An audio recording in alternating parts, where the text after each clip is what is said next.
Greetings, Black family, and welcome to On the Wake Up Radio. I am your host, DcRadical1, and you have entered the center. Shout out to our wonderful producer, Cindy Ashby. You can check us out on SoundCloud, YouTube, iTunes Podcast, Google Play, Stitcher, Spotify, and iHeartRadio at On the Wake Up Radio. Now tonight, that's definitely the wrong song. My bad. Let's try again. Tonight, we have a very special guest.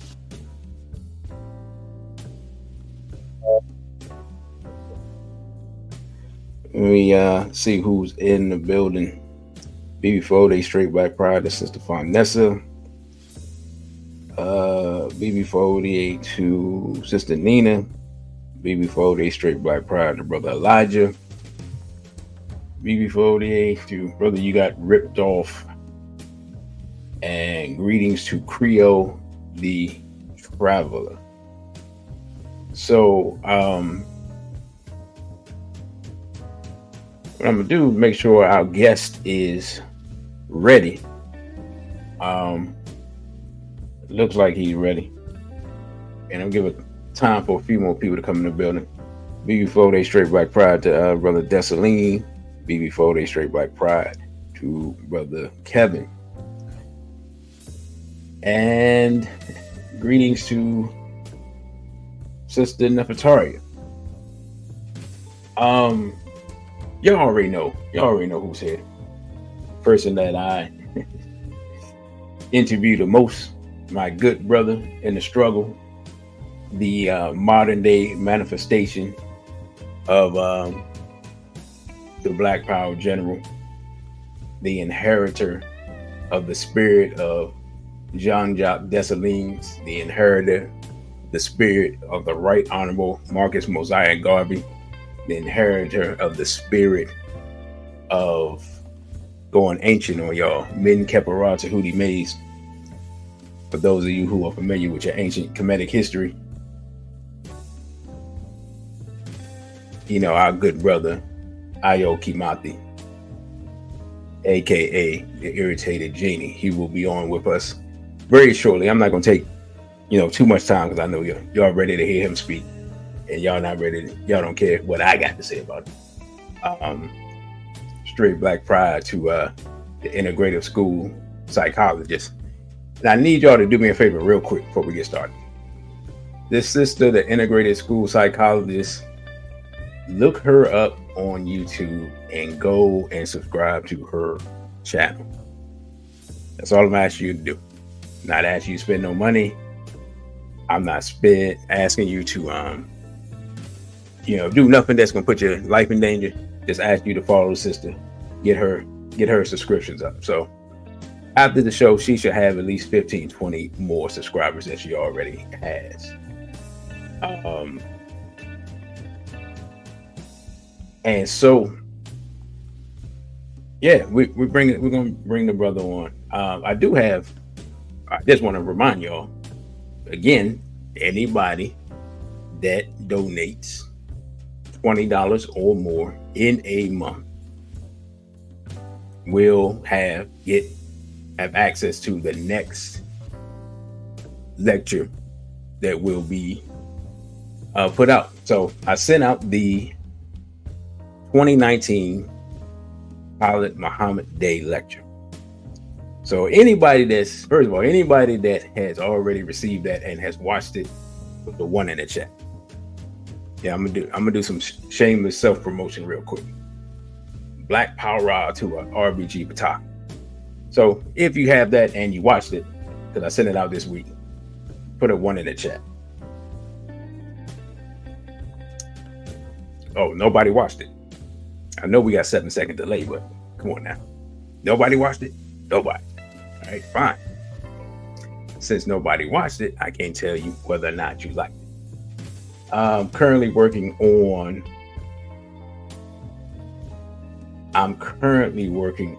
the because I got some bad video with it, unfortunately.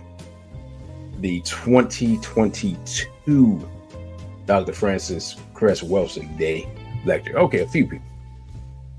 I know how many people I sent it out to. So, for those who saw it, let the people know your impressions of that. And then after that, we'll get started. So yeah, the 2022 Dr. Francis Cress Welsing Day lecture is being edited now, and I see, brother, you got ripped off, said something about the Memorandum 46 lecture. That is dependent on whether or not Brother Genie has that or not. Because he filmed that. So with no further ado, let me bring the brother on and see. And the brother said we need an updated Welsing lecture. Goodness. That's the story for another day. We'll talk about that later, brother. I appreciate it. We're going to bring Brother Genie on. Let's see. Brother Genie, are you ready? Give me a thumbs up. All right. With no further ado, Brother Irritated Genie, how are you, brother? Fantastic. And yourself? I am well, brother. You know, this was last show's background, and I left it up because I figured you would enjoy it. And so I decided to leave it up. Now, because you're a guest in our house, it's up to you. Would you want the music on, or you want total clarity? It's up to you. I can decrease the sound. I can leave it on, whatever. Let's just go and go. However you want to do it. Let's go. All right. So, because a lot of people don't know, we're just gonna get right into it. You recently went to the continent, back to the motherland, back to Africa. Let us know what countries you went to and what was your purpose. Okay, so I went to. Wow, man. Wow. Okay, that's you asked a heck of a good question. So I went to, and I'm sorry, I was turning off my phone. I don't want it to ring and interrupt. I always forget to do that.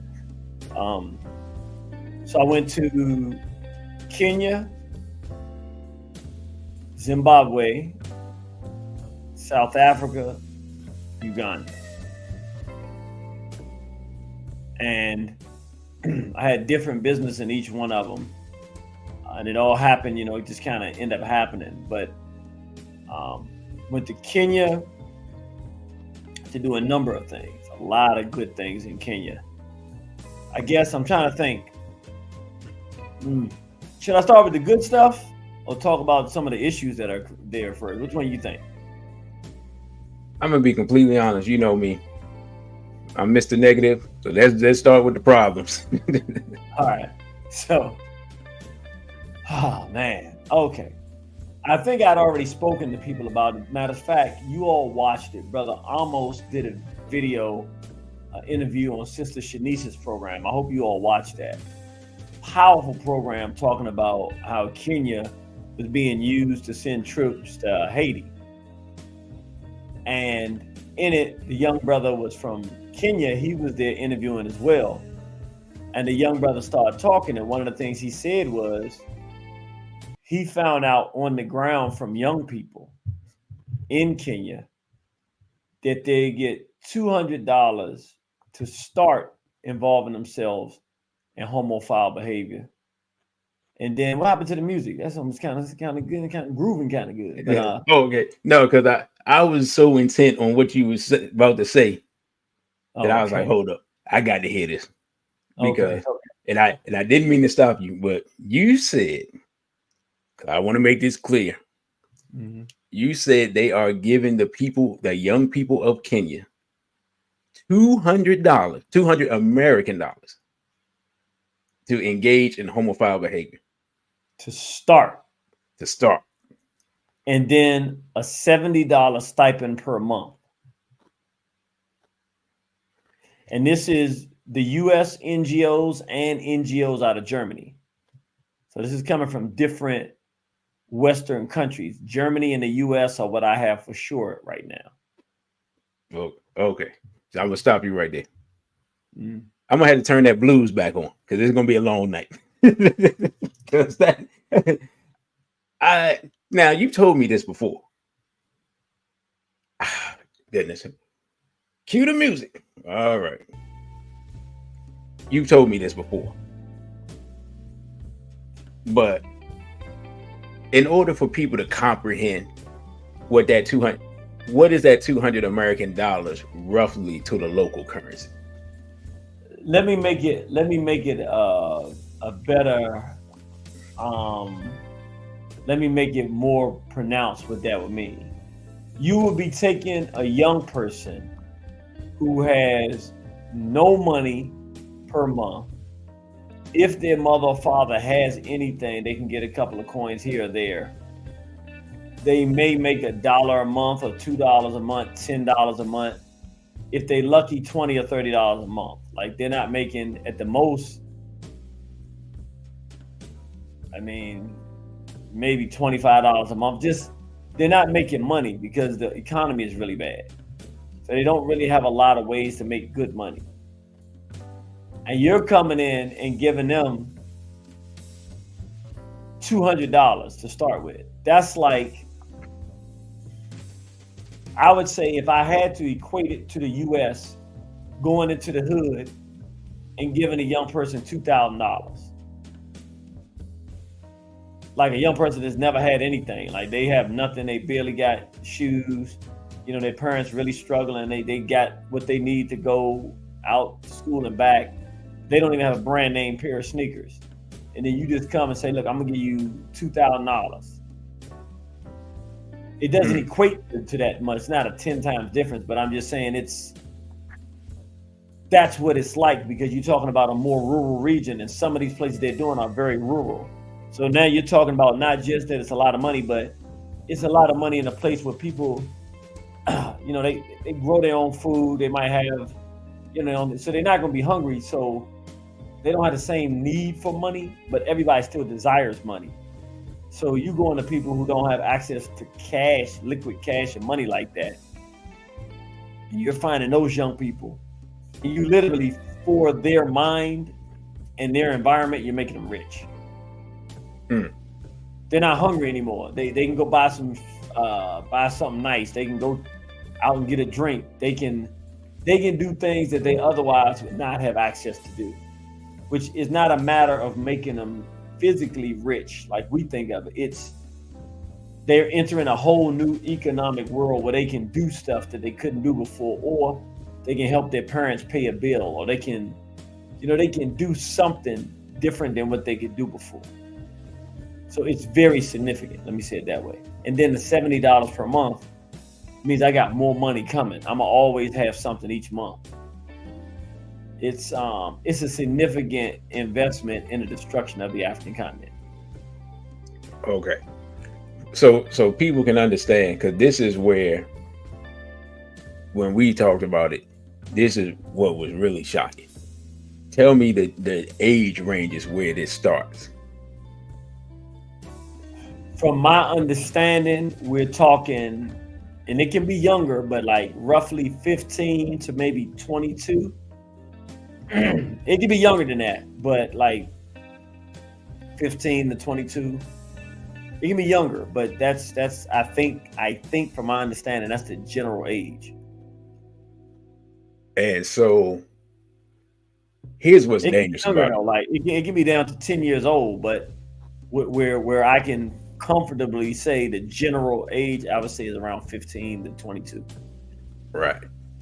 And here's why I say it's super dangerous, because if we really pay attention and know our history, there are places where we can identify on planet Earth where Europeans have gone, have done something similar, and that country has now have a whole subsection of their population that in essence identify as a third gender, like the ladyboy situation in over there in Asia. I know you've seen those interviews. Europeans been over there. ravaging through their sons. And I've seen interviews where they go over there, they talk to the people. The dudes are dressed up like girls. They ask them what they are. They say, "Are you a boy?" They shake their head no. They say, "Are you a girl?" They shake their head no. They're like, "What are you?" And they say they're a lady boy. So that's the end game of this, right? We know that. We study history. How far along is this country towards that nightmare scenario? So I'm gonna do a few things. Don't let me forget to hit that, because it gets a little more intricate in this regard in what's going on now because of the technology. So, okay, let me first tell you what I found out this trip. It was like one of those gut punches. Instinctively, I knew it. Again, I saw it first on Sister Shanice's program with Brother Amos, where a young brother from Kenya broke down the numbers. Then I heard it again somewhere else, and the numbers were the same from a whole different person who I don't think had any access to that information. So I heard it from multiple sources. $200 down, $70 per month. This time when I went, I was talking to an elder, very prominent somebody, let's just say. And they were talking about some of the things that were going on. And when I heard it, it sounded similar to this. And so I brought this up, the $200 per month and $70, $200 down to $70 per month. And he was like, yeah, that's what I'm talking about. This is how it's done. This is how they get paid. So what he was talking about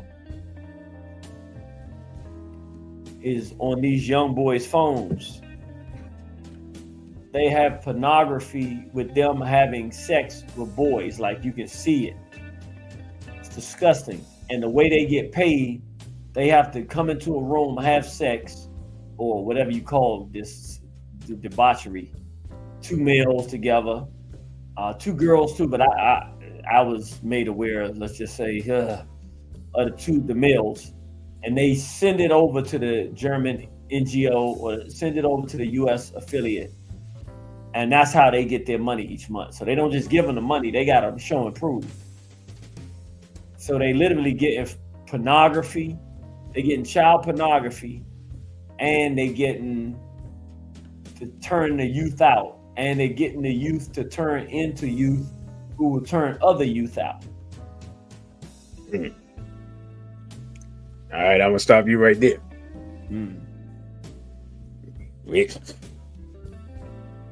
Yeah, as you see, we're not wasting no time. We're getting straight to the point.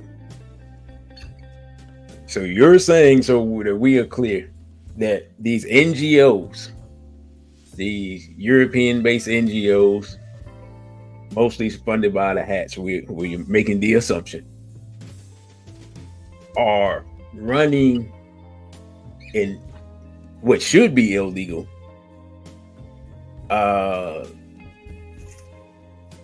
what's the word I'm looking for? I can't even say adult entertainment. Illegal video child trafficking ring, just with film, not actually trafficking. And it's going on, at least in the parts of Africa where you were, and no one outside of that area has any idea this stuff is going on. Am I correct with that? I'm going to say some of the things I've seen are going on over there are so horrifying. And a lot of it is stuff that they're getting from us, but a lot of it is stuff that they're getting from the Euros who are going over there and investing in it. When I say getting from us, like, we're not doing them any solids with this filthy, degenerate Jew noise that we do called hip hop, and this filth and indecency is terrorizing the African continent. But I don't know, but I can't compare the two, which one is worse, but certainly I think this is as bad as you can get in terms of the sexual immorality that's going on with the US and the Germany, and in some other Western countries doing it as well. Yeah, it's bad, brother. And the people there, to answer your question, the people there The ones that know, and they want to do something about it. But it's like a problem, man. It's getting out into the countryside. It's really spreading. It's kind of spreading like it was spreading here in the 90s. But it's like there, it would be like it was in the 90s. The people that know are like myself and Kush and PKV and all of us that was talking about it, Baba Baruti, back in the 90s, Baba Kwesi, we were talking about it. But the general populace, they know a little bit more than we knew in the 90s. Maybe they're in the 2000s, late 2000s, where they like, yeah, I have heard that's happening. But outside of those regions, across the world, I don't know how many people know this stuff is going on. I don't hear people talking about it. Right. Other than the conversation we had, I haven't heard anyone talk about this. Can I say one more thing? Yes, sir. All right. So I want to get to your question because it was an excellent question. You were talking about where it's headed. And you were talking about the, what do you call it? The girl man? What was it called? The lady boys. The lady boys. Okay. Here's what's scary. This how before this last time I just went, the time I went before that, I believe was 2022. I believe it was 2022, September 2022. The reason I went is because I looked in a magazine and I saw an article. And in that article, it said they just approved and voted a third gender in Kenya. So you got male, female, and then some third gender. The reason I had a problem with that is because I know what they're doing. Remember, Kenya is sponsoring, okay, on the west side is Ghana. They have an mRNA manufacturing plant and on the east side in Kenya, they have an mRNA manufacturing plant. So they're sponsoring of our people. And the mRNA can rewrite your DNA. That's what it is. I mean, Tal Zaks talks about it on his, what is that thing called? Where people do those talks, TED Talks. TED Talks. Yeah, Tal Zaks, who was the chief medical operating officer for Moderna, 2018, when he did the description, he made it very clear. We've hacked the software of life, which is the DNA code. We can now add to the DNA code, we can subtract from the DNA code with this mRNA technology. So what I realized that they're doing in the preparation for disgendering the people of Kenya, they're going to practice turning the newborn children into non-males or non-females, but something we don't have a word for yet. I don't know what you would call it. I can see where it's going because I know the technology. See, if you don't know about the mRNA and you don't understand what the relevance is of creating a third gender, you don't understand that they're literally doing their transhumanism with black people as the test dummies. So that's why I went over in 2022. I wanted to alert the Kenyan people. I did not get a speaking audience to speak before anyone. And I was like, and it was, it was unfortunate because I knew what was coming. I wanted to alert them. At any rate, going to what you're saying, with the homophile imposition waging, where they're paying young children to get involved in this and paying them per month. And we're talking about by the thousands. Like, I can't even tell you how many of them it is. I just know it's not something where you couldn't go and find a substantial amount of people involved in it. They're putting millions of dollars. I think it's only millions. I don't think it's billions yet, but they're putting lots of money into this. They're buying our children into homophilia. And then with the music or this Jew noise that we make in the US that they listen to, and these videos that they're watching, Ghana, now their video programs, like their award shows, are just transsexual shows. I mean, literally, half the dudes are transsexuals half the time you're watching it. it's bizarre to look at it because it doesn't. It's just bizarre to see how far it's going. They're doing the Medea thing, the same prototype of the gender destruction they did of black men in America. They're doing the same thing over there in Africa. It's a little bit earlier stage. It's like where we were in the late 90s, early 2000s with Medea and Tyler Perry being a hit. They're doing it all over Africa now. All over Africa. Mm-hmm. That well, I said I wanted the bad news and you delivered it. So I can't complain and be like, man, why'd you tell us that, brother? Yeah. Oh man, what was an Amilcar Cabral said? Claim no easy victory. He said, tell the people no lies. So we have covered that. So, is that all the bad news? You got any other bad news before I answer the next question? The good news is that that's all the bad news. Everything else was I'm so high. And I'm not talking about no marijuana. I'm talking about it was so many wonderful things that happened over there. We can cheer people up now because it wasn't a negative trip. That was just a thing that I learned to say I'm glad I'm here right now because I'll take it like this. Even though nobody here that I know ever sees me as a failure. Like I've had no one say that. They don't even let me say this, but I'm just going to be honest with you. I saw what we are dealing with today coming in the 1990s. I was only 20 something years old.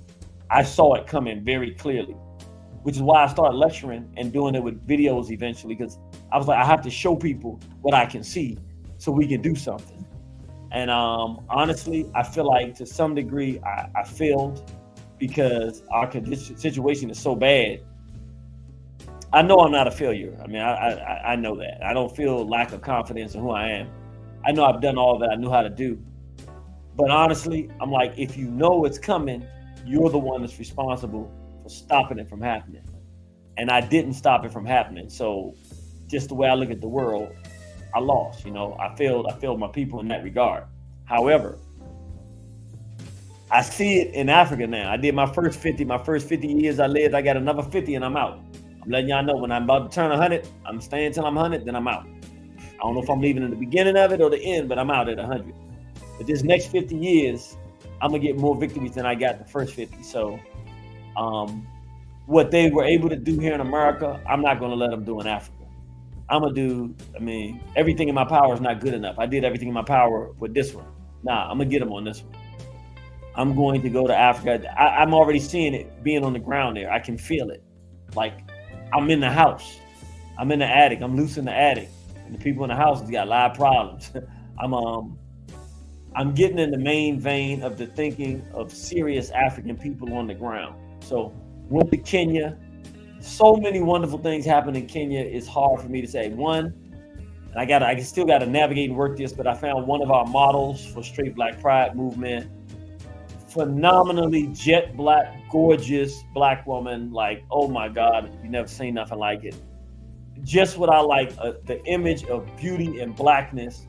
We're going to be doing billboards in Africa, Straight Black Pride. They're just going to start popping up so people can see them. And it can just start moving people with the idea of something great coming. That's one of the things. And that's just a small thing, but I've been looking for the right look and feel, and I found the look and feel. I just found it. So I was like, wow. So that's one thing that's fantastic news. Also, I can let people know here because I said it on Tad's program today. So I'd certainly say it here with you. We're going to be, I won't say what country, but we're going to be launching the Straight Black Pride movement, an official chapter in Africa this year. I have some more good news in that regard, but I'm not going to say it yet until it's finalized. But suffice it to say, it's very good news. Go ahead, brother. No, I was just getting ready to say that's excellent news. Real quick, let me greet because I saw a couple of people come in. Spirit, Mind, Character, Soul, BB for ODA, and okay. Raw, Ito, Vital, greetings to you. I think that's everybody I saw enter the chat. Nah, brother, that's phenomenal news because, and first of all, hold up, let me rewind and go back to the failure thing. This is one thing as black people, especially the warriors, don't take into account. And I know you take into account. We have these discussions. But the other team spends 24 hours, 7 days a week, 365 days a year, and they work in shifts. And they have the money, the influence, control of the government, so forth and so on. And you had yourself, your PKV brothers, and then eventually straight Black Pride. So considering those odds, this is like, no, this is like the movie 300. You know what I'm saying? 300 dudes kill like 1,500 people, but they lose and they say, "Oh man, they lost." It's like, yeah, but they killed 5-1. No, like, you know what I'm saying? 1,000 the way they did it. They did 1,000. Somebody going 100-1. And nobody's coming back after that battle. They like, phew, yeah, I'm good on that, man. What's the next country on the list? That's a lot of work. You know what I'm saying? Right. So, because think about it, you're still one of the most hated men in America. I put your name in, and I can't even get a picture. Doesn't even come up without Southern Poverty Law Center, and then people are like, yeah, just calling you all types of names and whatnot. So, I'm gonna use an old term that I got back in the day, old saying. If the enemy isn't messing with you, you're not doing any work. Well, we know the enemy's messing with you because you don't have no social media left. So, and I've been with you when you had all these mysterious problems with your websites and all types of stuff we don't even tell people. So, if somewhere in the back room they're not gonna tell us, the enemy is like, I'm so tired of this KImathi guy. He's getting on my nerves. You know what I mean? So that's all I wanted to say. As long as you here doing the work, irritating those folks, hey man, I consider that a victory. So did you have any other good news before we move on to the next thing? Yeah, man, that's just, I ain't hit nothing yet. Let me try to wrap the stuff up. Okay. So we're gonna have a straight Black Pride, multiple product lines. So I'm not even gonna tell you all the stuff, but we testing some of the things now just to make sure we connected with people that have their own products, and we're gonna straight Black Pride those products. We're gonna do some business down in different countries. We got some things going on. Let me just say it that way. I met some people that are doing some big things. And so I'm going to introduce some people who want to do some major investment and some big opportunities. What else? Man, so many things. I'm trying to think of the things I can talk about. Okay. If we move on down to South Africa,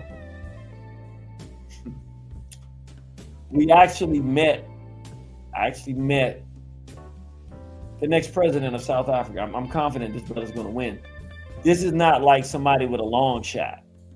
This is somebody who they hate him so much they're not letting him get on the ballot, even though he's paid his money. He did everything that you're supposed to do to be on the ballot. Like, you're not even supposed to have to pay $20,000 US just to run for president, but you do. He did. Strong family, doing good work, serious brother, committed. He's going to actually win, but it's an uphill battle because he's publicly, we've been getting him on programs. Matter of fact, we got to get him on your program, brother. You got to interview him very soon. Yes, sir. This brother publicly is speaking out against the small hats, like the Oppenheimer cabal. He has a website saying we're going to do redistribution of the wealth. All of the things we as black people are saying, why haven't black people in South Africa done something? We finally met the brother. Sophisticated, educated, strong. The fact that he's talking about the hats publicly in South Africa and around the world tells you he's not a coward. And then on top of that, he has a book. Man, I didn't bring it up here with me. It's called Subversion. I don't have it here sitting here with me. I wish I had it. I met the next president of South Africa, and what I'm telling you is he's one of us. He's not a pretending dancing Sambo. He's not a homophile. He's anti-LGBT, pro-African family, pro-redistribution of the wealth. I mean, he's the breath of fresh air we've been waiting for in the place we really need a breath of fresh air, which is South Africa. And I'm able to confirm that having gone there. It's not like I heard and talked to somebody. I seen live and direct. We got the real deal in the house, man. So let me say this real quick, and I can't remember the brother's name, but I saw the interview he did with brother Ricardo Marman. Brother Marman Ricardo. Is M-A-A-R-M-A-N. Ricardo Marman. So I saw Brother Ricardo's interview with Brother Amos. And so I put it on, and put it on TV, and I was doing some stuff. And that brother started talking, and I'm like, man, is this the Irritated Genie of South Africa? Right, not southeast of South Africa. If I didn't know any better, I would have thought that you and that brother had just had a 5-hour discussion, and you telling me you weren't even familiar with him, and that he just already in alignment with the things that we've been talking about for years. He got a book. This is how much you know that I didn't have an influence on him. He's saying the same thing that I'm saying, but here's the thing. The stuff he's talking about, I didn't know about because he's talking about it from a perspective of South Africa. I knew generally that Jews were controlling the diamond mines of South Africa. I knew the name Oppenheimer and De Beers, but I didn't know half this stuff he's talking about. One of the things I'll say just real briefly to tell you what I learned, he made it very clear. I think most of us here would understand this. They call it the Democratic Party and the Republican Party, but really it's a uniparty because it's all Western Israel. It's Jew-controlled politics of America, period. Doesn't matter which side you're on. It's just which puppet hand are you on, right or left. He made it clear from a different perspective that really made me go, whoa. He says the DA, the EFF, you all know, what's his name that everybody likes so Julius much? Julius Malema. The EFF, F Julius Malema. We have the hashtag Malema must apologize. He's attacking African leaders who are against LGBT because he's very much in favor of LGBT. Brother Marman says the DA, the EFF, Economic Freedom Fighters, which Malema is in control of, that's funded by the hats, and the ANC, he said they're the South African Uniparty. He said it's just the same small hat hand. Which finger do you want to follow? It's all hats. He said they're all one party. They're the same party controlled by the hats. There's no major differentiable difference as it relates to the well-being of the black people in South Africa. Just like the Democrat Party and the Republican Party, there's no difference. It's just a sleight of hand from the Jewish domination. I thought that was very powerful. The book is incredible. It's called Subversion. You really want to get that book, Subversion. Ricardo Marman, Marman. I have people who already ordered the book. You got to get this book. It's outstanding. Well, I'm sure the book is, because when I saw the brother's interview and I saw him breaking down some things, it's always interesting. I've said this for years now. If the day comes where black people from different parts of the world come together and make notes on the things that are happening to them, we will be shocked that literally you like, yeah, we got that problem too. Yeah, we got that problem too. Yeah, we got that problem too. When you're talking about, and this doesn't just affect black people, but this is just American politics in general. It's gotten to the point where a lot of people, a lot of white people, a lot of Hispanics, Asians have come to the realization that what they say is two wings on the same bird as far as politics go. I tell people all the time, I'm like, since 1980, the economic ideology of both parties has not changed. When the Milton Friedman ideology was brought in with Ronald Reagan, the same economic philosophy that George Bush Sr. called voodoo economics has not changed regardless of who has been elected president since 1980, regardless of everything that's taking place. And if you ask the average American who was Milton Friedman, they have absolutely no idea who he is, what he represents, what he thought. That they have no clue. And this person has shaped the economic policy of America for over 40 years now. So it's easy to when you hear somebody else talk about what's going on in their country, if you know what's going on in your country, you realize it's the same playbook and the same game plan, and in fact, and the same people running the plays. And because we haven't compared notes, we all fall victim. So what you can go ahead and finish up on any other good news that you have coming from your trip to the continent. Okay, so we got South Africa, had some great news in Zimbabwe, but I'll kind of hold that. And Uganda, a lot of people saw that lecture, the interview and lecture in Uganda. I've spoken to a few people there. They told me Uganda's on fire. That's one thing about Uganda. I gotta be honest, man. That's like a place.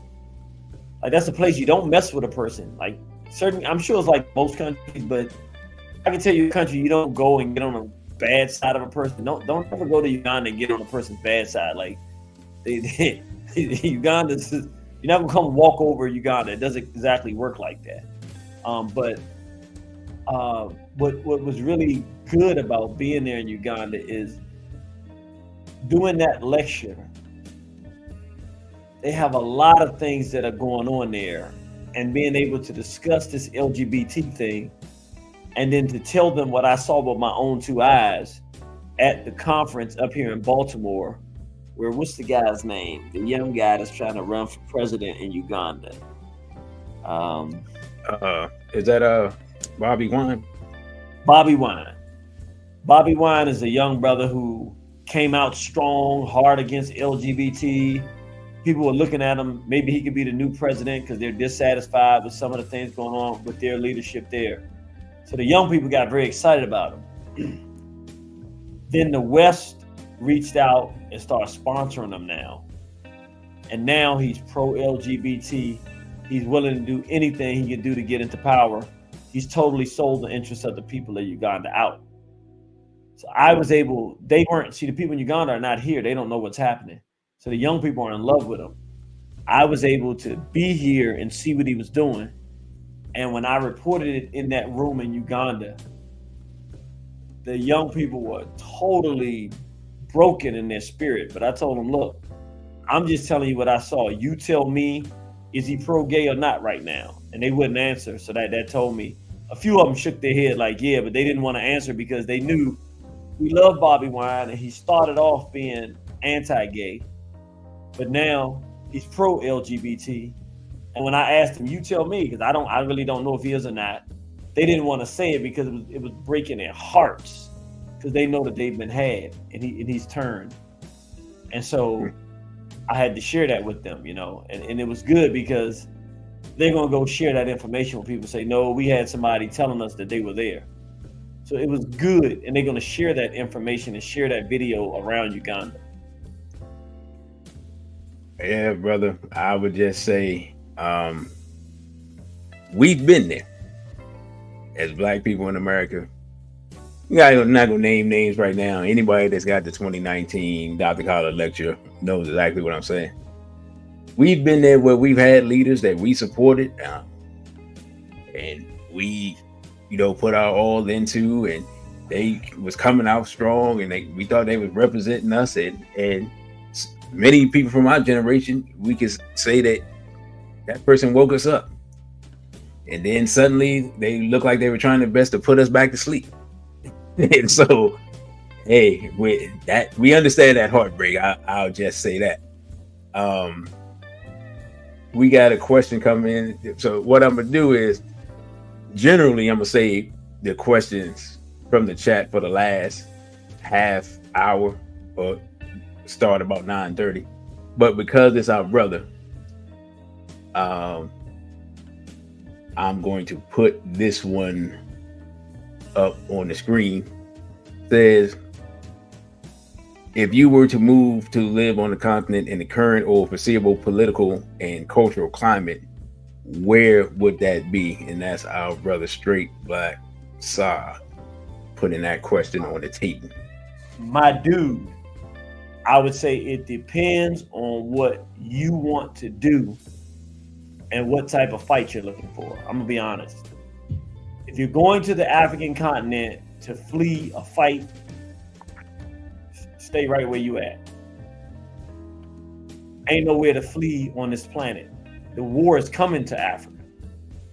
But Africa's in a great position to fight if we're there. They're not in a great position to fight, not we. Let me not say we, because you might think that means Black people from America. No, that means conscious Africans in the diaspora. Like real fighters, not like, oh, gay is not the most important thing, let's shut up. Like, no suckers.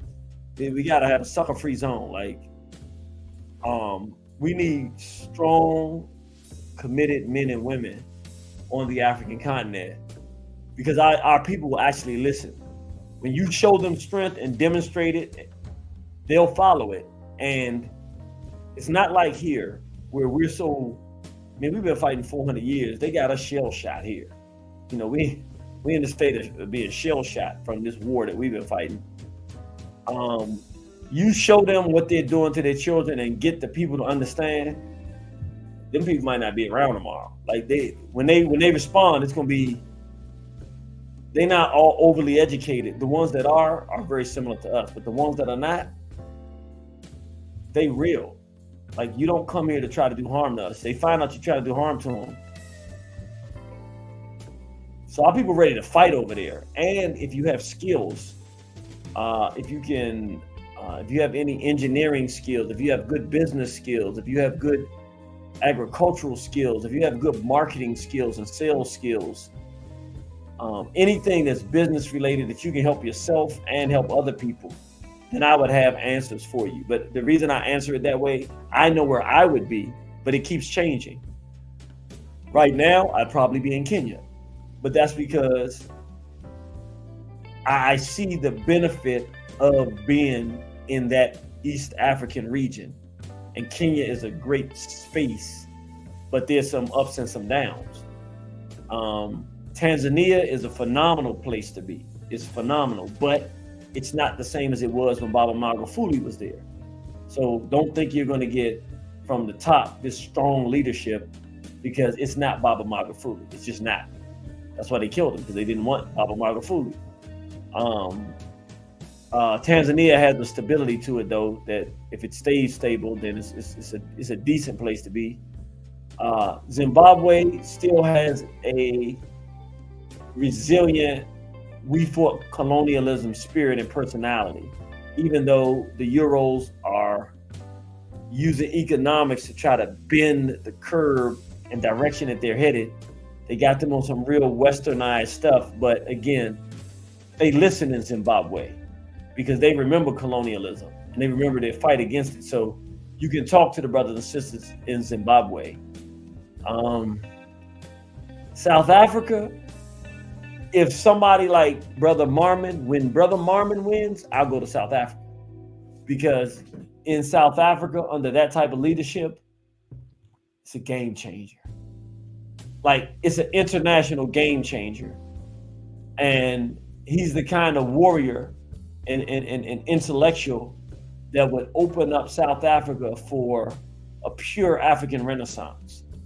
I mean, South Africa will be the place every black person on the planet will start wanting to come, because if you're serious, every legitimate, decent black person with skills and capacity, you would want to go there because you'd be facilitated to be able to put together something that could be monumental.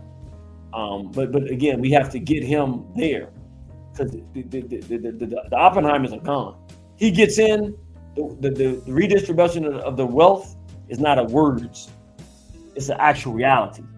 And the last thing I'll say, another region to consider is that whole West African rim. Right now you got the young brother in Senegal. We haven't seen what he's going to do, but he's talking strong to France. Now, again, we haven't seen what he's going to do, but I like the way he's talking. Your time is up. Get out. We're not having any more colonialism and abuse and suffrage. Suffering of our people under the yoke of French imperialism. Get out. He's talking very direct. Of course, One Africa, which is Mali, Niger, used to be known as Mali, Niger, and Burkina Faso. Traore and the other brothers doing phenomenal work in that West African region. I like the relationship they have with Russia. I like that strong man, Brother Traore, 34-year-old strong man. I like the brother. Again, we don't know for sure where it's going to head, but I like him right now. And I think that that's a good region to look at, the West African region. However, the issues you have there are Ghana, poor leadership. They got some great leadership, but not at the highest levels. But in the parliament, Sam George, strong brother in Ghana. Strong. Y'all got to check him out, man. Put in Sam George in Ghana. That brother is standing up for the Ghanaian people. So there's some really strong things happening in West Africa. We just got to push it to its full extent and get them locked in with that One Africa movement. If we can get Ghana locked in, and if somehow magically Nigeria could turn around and stop the corruption and turn towards really wanting to do African development, man, we'd be back to the Mali Empire, man. Yeah. One more question, because we got a brother. Actually, it's not a question, but I'm gonna put it up anyway. We got a brother from Ghana, and he just saying, Mr. KImathi, we need you in Ghana to educate our brothers and sisters. So I just put that up because the brother is checking in from Ghana. And, that brings me to something real quick, brother. And I know the answer, but I need you to elaborate. Why is it that our people here in America, and I'll say the last 5 or 6 years specifically, have bought into this notion that black people, African people on the continent or from the continent don't like black people in the diaspora, especially America? Can you please elaborate on that, please? All right. Let me first answer the brother's question, or not answer the question. Let me speak to something he said, then I'm going to go right to your question. So, and thank you for brother, you got ripped off for putting in these links. It's so important. And what he's doing is so important information, because now people can go see the stuff we're talking about without having to look at it. So look in the comment section, because he's putting in some great comments in there for you to go and check these things out. Great links. Okay. I love the fact that he says our people in Ghana need you to come do the education. I'm gonna be perfectly honest. And it's not just me, but there are other Africans like myself, or at least who share some of the ideals that I have, like Brother Conrad, myself, our Brother Salih, and others, who would love nothing more than to teach our people there. I'm gonna be perfectly honest. We gotta feed ourselves. We gotta feed our families. All they would have to do is reach out to us and say, hey, somebody there, because there's lots of people have the wrong idea about Africa. I've been there. It's a lot of money there. There's a lot of people that have money.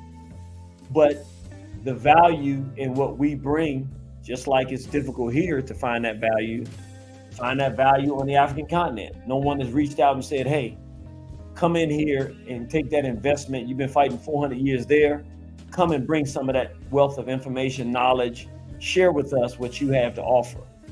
You know, put a nice little penny on the table for us. And most of us, we love being in Africa more than we love being here right now anyway. So we would love to do it. So to the brother who said that, I would love to be there. But honestly, I've done a lot of free stuff in my life.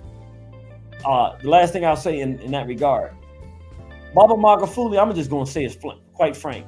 If the Tanzanian embassy in the U.S., if the embassy of Tanzania, what they call it? The embassy, that's what they call it, right? The embassy. Yeah. Okay. I went to the embassy when Baba Magufuli came out and told the Germans they can keep their 13 million, whatever they have, francs or whatever it is, you can keep it. We don't want it. We're not going to accept LGBT. Keep your money. I knew then he's marked.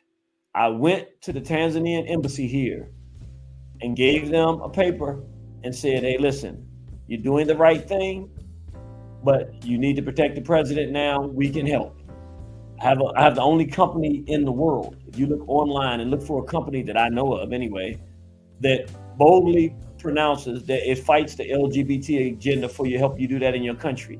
Social Architects 26, LLC. We're the only company in the world that says and has done it. You would think that some of these companies, I wanted them to reach out. They didn't even reach back out to us. We didn't even get a phone call. And then about a year later, he's gone. And I'm like, there are people around the world who have something to offer.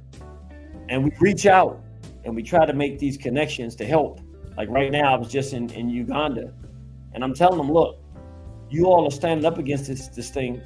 You would do benefit to have some expertise from people who've been fighting this thing, because we know what's coming and how they're going to do it. Or at least we have some idea. It would benefit you to do it. The country got to say that they want it and we can help.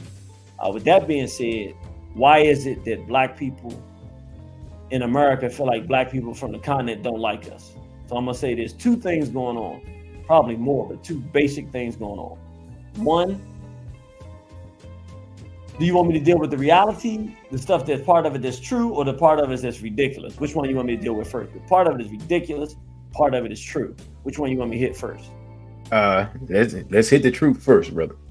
Okay, the truth is that the same monkey that bit me bit you. What I mean by that is the same miseducation and hatred and indoctrination of the hatred of African people on the continent, our own brothers and sisters, the same European miseducation, largely small hat sponsored, but nevertheless European indoctrination, Western indoctrination in the minds of Black people.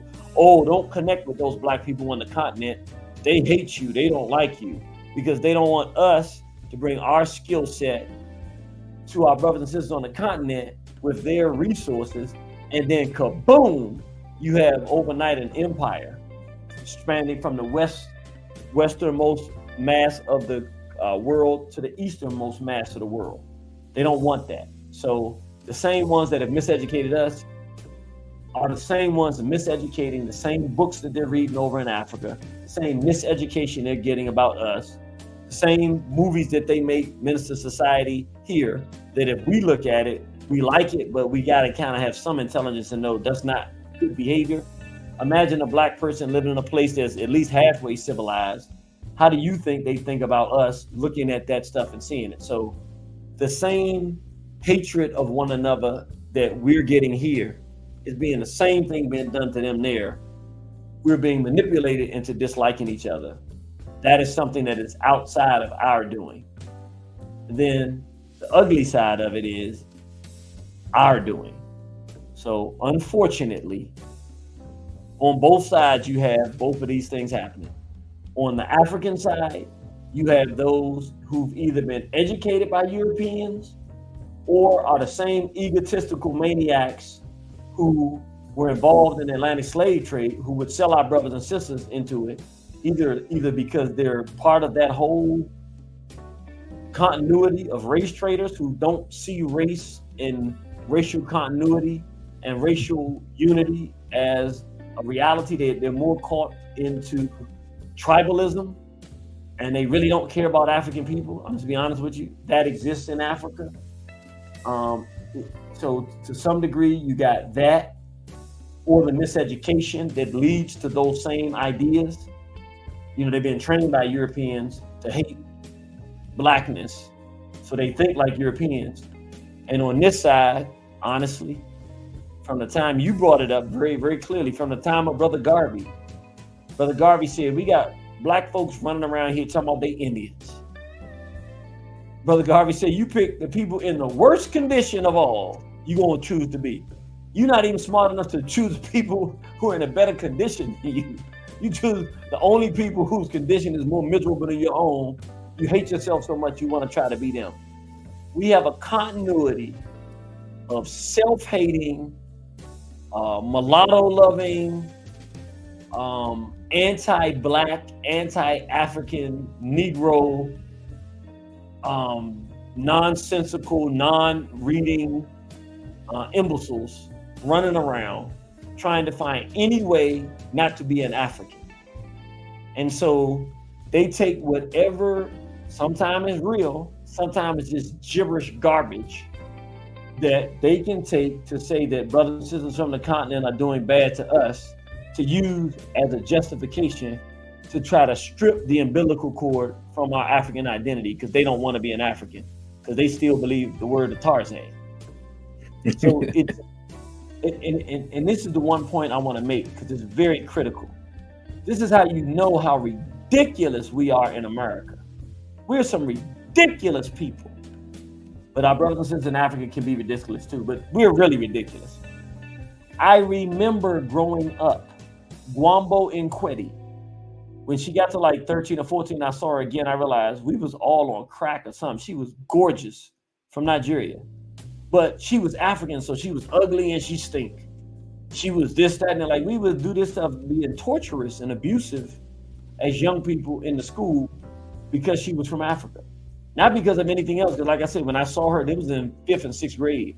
When I saw her again, when I got older, like 13, and I saw her, I was like, oh my God. Like, she's gorgeous. Like, what was we thinking? And I remember what we was thinking is we hate ourselves. We talk about the brothers and sisters from the continent, how they treat us. I'm like, are we serious? The torture, the worst insult you could call a black person, and it still exists today, when we were young, was black African booty scratcher. I talked to some young people. They still use that term. They still say people will call a person an African booty scratcher, which means what? The ignorance, I'm 50 years old, so the ignorance from my 10-year-old experience for 40 years, we have not cleaned it up. We've passed it on generation to generation, and then this is a bunch of hypocrites.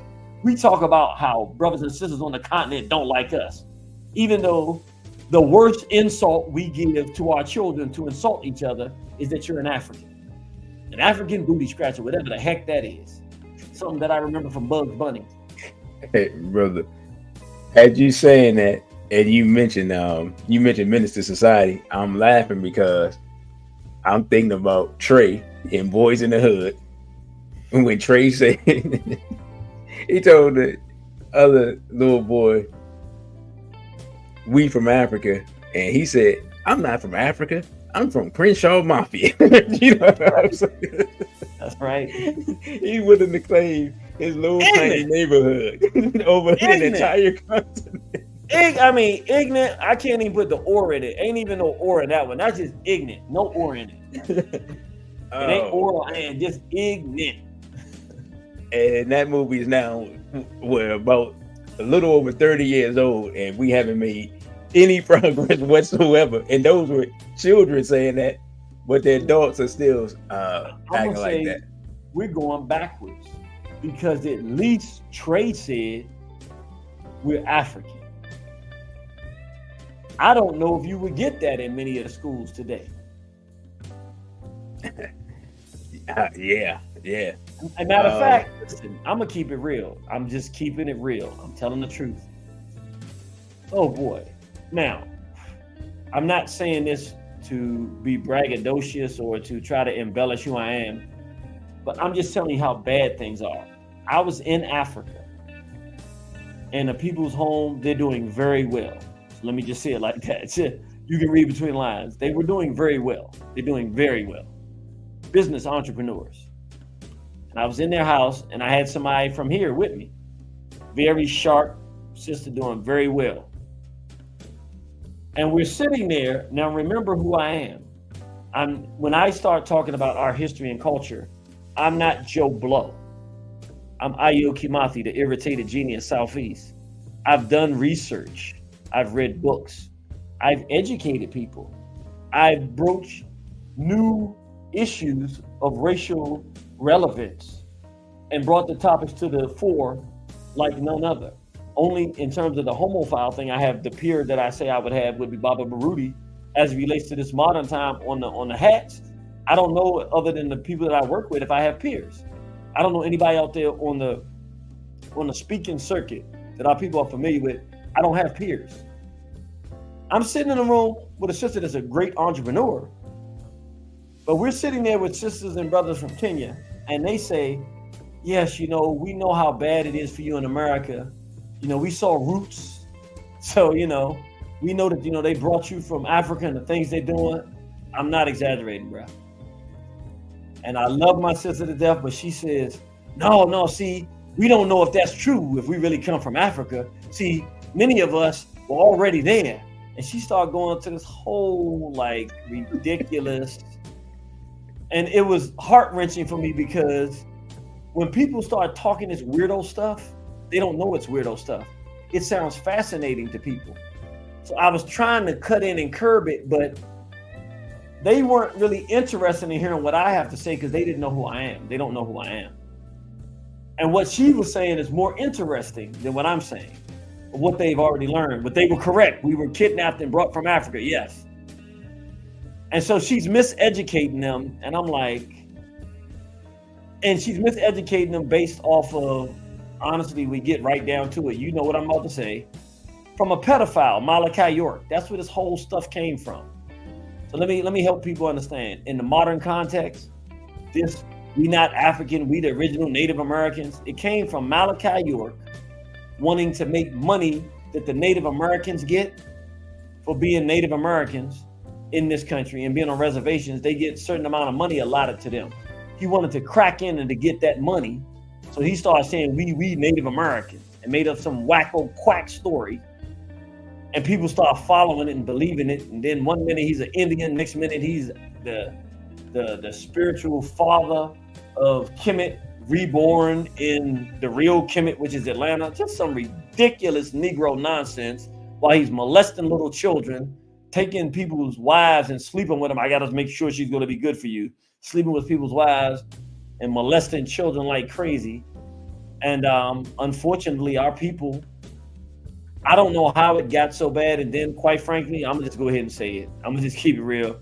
Now you got the Tariq Nasheed, who he did us a square with 1804. That's about the best I can say for him. He got in, attached himself to some of the great scholars, and then some of the kind of quacks. And it put out some stuff that did help open our people's consciousness, but are leading our people in a total misdirection. I mean, completely anti-African, which is totally contradictory to 1804, because you can't do something talking about the Haitian Revolution. That's the ultimate African experience.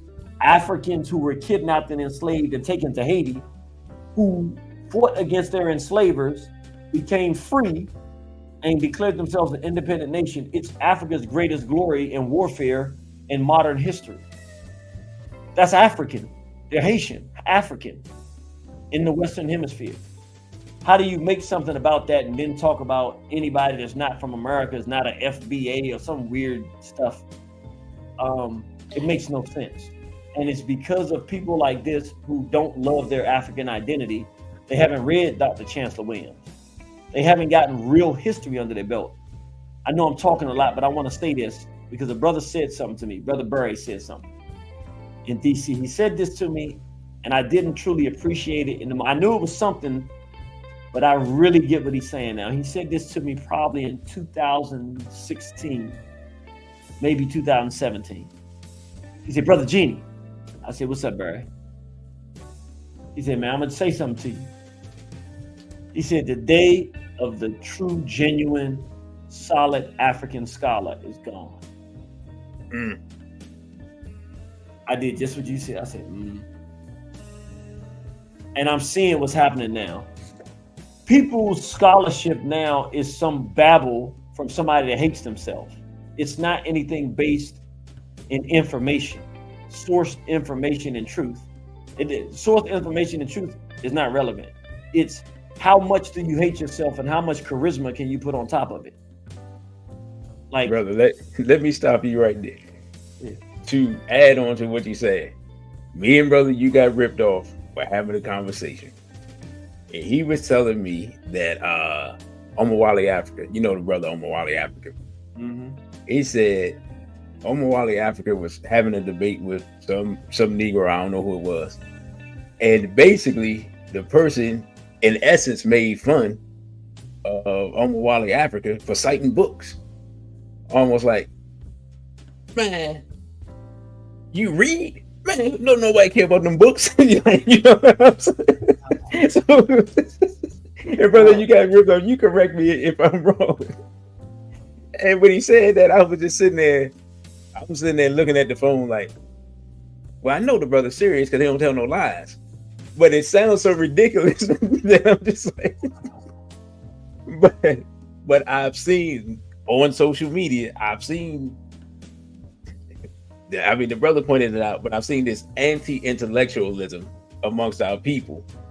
And so even if you do the work of scholarship, people don't want to support it. And if you're saying something people don't want to hear, they get mad at you. Like, for example, we talking about, the Indian thing. How many people saw Don Cheadle? Right? Now he's sitting up here and he what's his name? Gates. He was on Henry Louis Gates. And he's like, yeah, I'm see my roots and this and that. And Don Cheadle sitting up there and he's already getting mad at some Europeans. And then what's his name says, you were enslaved by, I can't even remember which tribe, some Native American tribe. And Don Cheadle just sitting there stunned. He don't even know what to say. Because that's the last thing that he probably never even knew that the quote unquote 5 civilized tribes enslaved African people. So he couldn't even process the information. But I just say that to say, we're in an era where even if you're bringing source information, as I like to say, documentation beats conversation, people don't even want to accept the reality of that because they just rather be and Negroes. Let me say something. I know it's a little bit off the subject, but I do want to say it just because you said it just now. And a lot of African Senate people, and I respect them, this is not a quack thing. They don't agree with me on this. But I kind of take a little bit of difference with them with the Native Americans. I don't see the Native Americans as an enemy group to our people historically. I don't know about now because I really don't know what the relationship is like now. They mostly on reservations, so I don't really know. But when I look at the history, I read it differently than other people. Were there those groups that enslaved black people? Yeah. Were they black people called Buffalo Soldiers running around murdering Native Americans? Yeah. But were we murdering Native Americans because we came from Africa with a desire to enslave and slaughter Native Americans? No. Did Native Americans decide to get ships and go to Africa and then bring us it? No. When these white folks put that pain on you, people start negotiating terms that they think is best of their group. I'm not justifying it. I'm just saying we were both a consequence of European enslavement and brutality. We did not independently, from my knowledge base, go out to seek to do harm to each other as groups historically. I'm not saying right now, but I'm saying historically, I just don't see that as a reality. Yeah, I'd just like to add to that. Now, you already know my position, but historically, we can say that not only did we not have an antagonistic relationship, but we do have historical documentation of trade and cultural exchange occurring between the two peoples previous to European colonialism here. And of course, that unfortunately causes a lot of confusion because people mistake that for already being here. Not, that I built a ship and literally you can just take from the west coast of Africa. As long as your ship is seaworthy, you really don't have to do anything. The current is just going to bring you into the Caribbean, and then you just got to find an island and get off and look around and be like, y'all got anything to eat? You know what I'm saying? That's right. But if you don't know these things, if you don't know, you don't know. And it causes a bunch of confusion because, like we were saying, we refuse to study. I saw Sister Janine. She says, peace to Brother Genie. I thought I saw somebody else come in the chat. So what I'm going to do, I'm going to start early because I've seen more than one. I've seen a couple of different super chats. So, brother, you ready for some questions from the people? Sure, absolutely. All right. Well, first of all, brother, you got ripped off, said, super chat is open. Make your questions stand out. And KW Don says, are the NGOs paying Kenyans to engage in LGBTQP activities to trigger the legal system to make it a quote unquote human rights issue? I'll say, excellent question, first of all. I'll say what you're doing is looking into the dynamic of what's going to happen. Are they doing it to do that? I would say they're doing it to gain sexual access to our children and totally turn African people out and destroy our ability to make strong men and families. So it's a total assault. Will what you're saying occur? Yes. Will they use all of these newfound freakazoids, just like they did in America, to fund and use as a base to now push that whole LGBTQ stuff? Yeah, because they're making LGBTQs, paying them to get involved. Now they can give them money to give them a platform to fight in those countries. Absolutely, they'll do it that way. Excellent question. All right. And Brother Crow says, have you two thought about interviewing Miss Donto about the Haiti situation? I'll say yes, I have thought about it, but I have not reached out to her as of yet. And Brother Genie, you can answer that as well. I'm not doing interviews these days, so I've interviewed her in the past when things were going on in Haiti. So she does an excellent interview, and she's highly informed. Right. And I guess Brother Kevin just wanted to make sure the super chat worked. Brother Kevin, if you have a question for Brother Genie, just put it in. You don't have to put in another super chat, and I will highlight that. So, brother, my next set of questions, we're gonna leave off the continent. We're gonna go to Gaza. I don't know if you saw the interview with Jose Andres and the situation with the World Kitchen and the massacre of the workers there. Are you familiar with that? Yeah, WCJ. Yeah. Yeah. I'm going to play this clip real quick, and I just want to get your opinion on what he says. Let me see.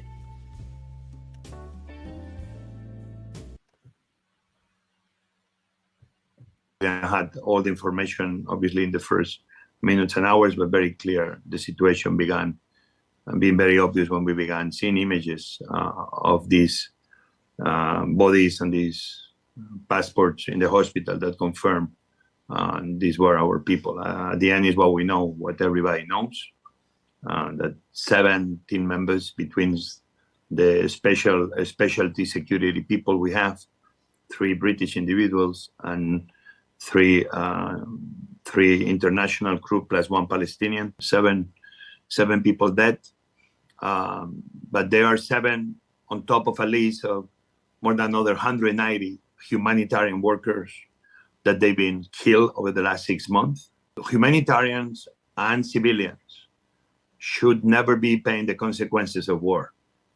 This is a basic principle of humanity. At the time, this looks like it's not a war against terrorism anymore. Seems this is a war against humanity itself. You cannot be destroying every building. You cannot be destroying every hospital, every school. You cannot be targeting humanitarian. You cannot be targeting children. You cannot be fighting the basis of what humanity should be standing for. If we were targeted this way, I need to understand that this was no vicious.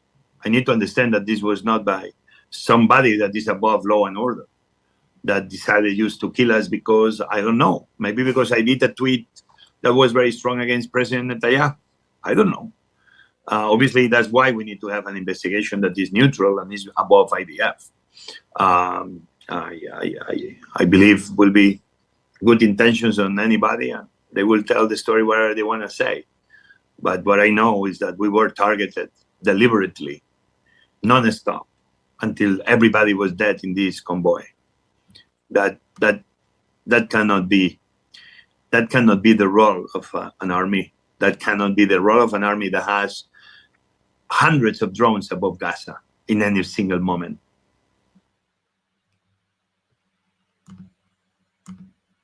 All right, brother. I have a couple of questions from that. Okay. Number 1, I already have my thoughts, but do you think that strike on those humanitarian workers was intentional, even though they're gonna say it's not? And if so, why would they intentionally kill people who are trying to send food to the people of Gaza? Okay. I'll say it like this. Let me tell people my interpretation of what happened October 7th. And then I think it will help understand this. What I believe happened October 7th is when in August 2022, when Alexander Dugin's daughter was murdered, and they tried to murder Alexander Dugin, that was an Israeli hit. Israel made a targeted strike in Russia. They haven't been able to kill President Putin. They're working with Ukraine to try to make the Greater Israel project, and they're trying to get Russia in the war with NATO to destroy the white Anglo-Saxon on the ground here in America and the Russian. That's the pretext to understand everything that's happening. So you got some white folks that's fighting back. The number 1 on the board, in my opinion, is President Putin. I have tremendous respect for him. It'll be the only white man you'll ever hear me talk about like this, probably ever. I have tremendous respect for that man. He's a fighter.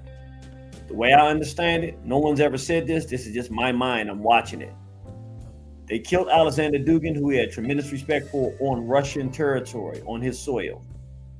A year and some months later, October 7th, on his birthday, Hamas came in with a brilliant war plan. They sent off 2,200 rockets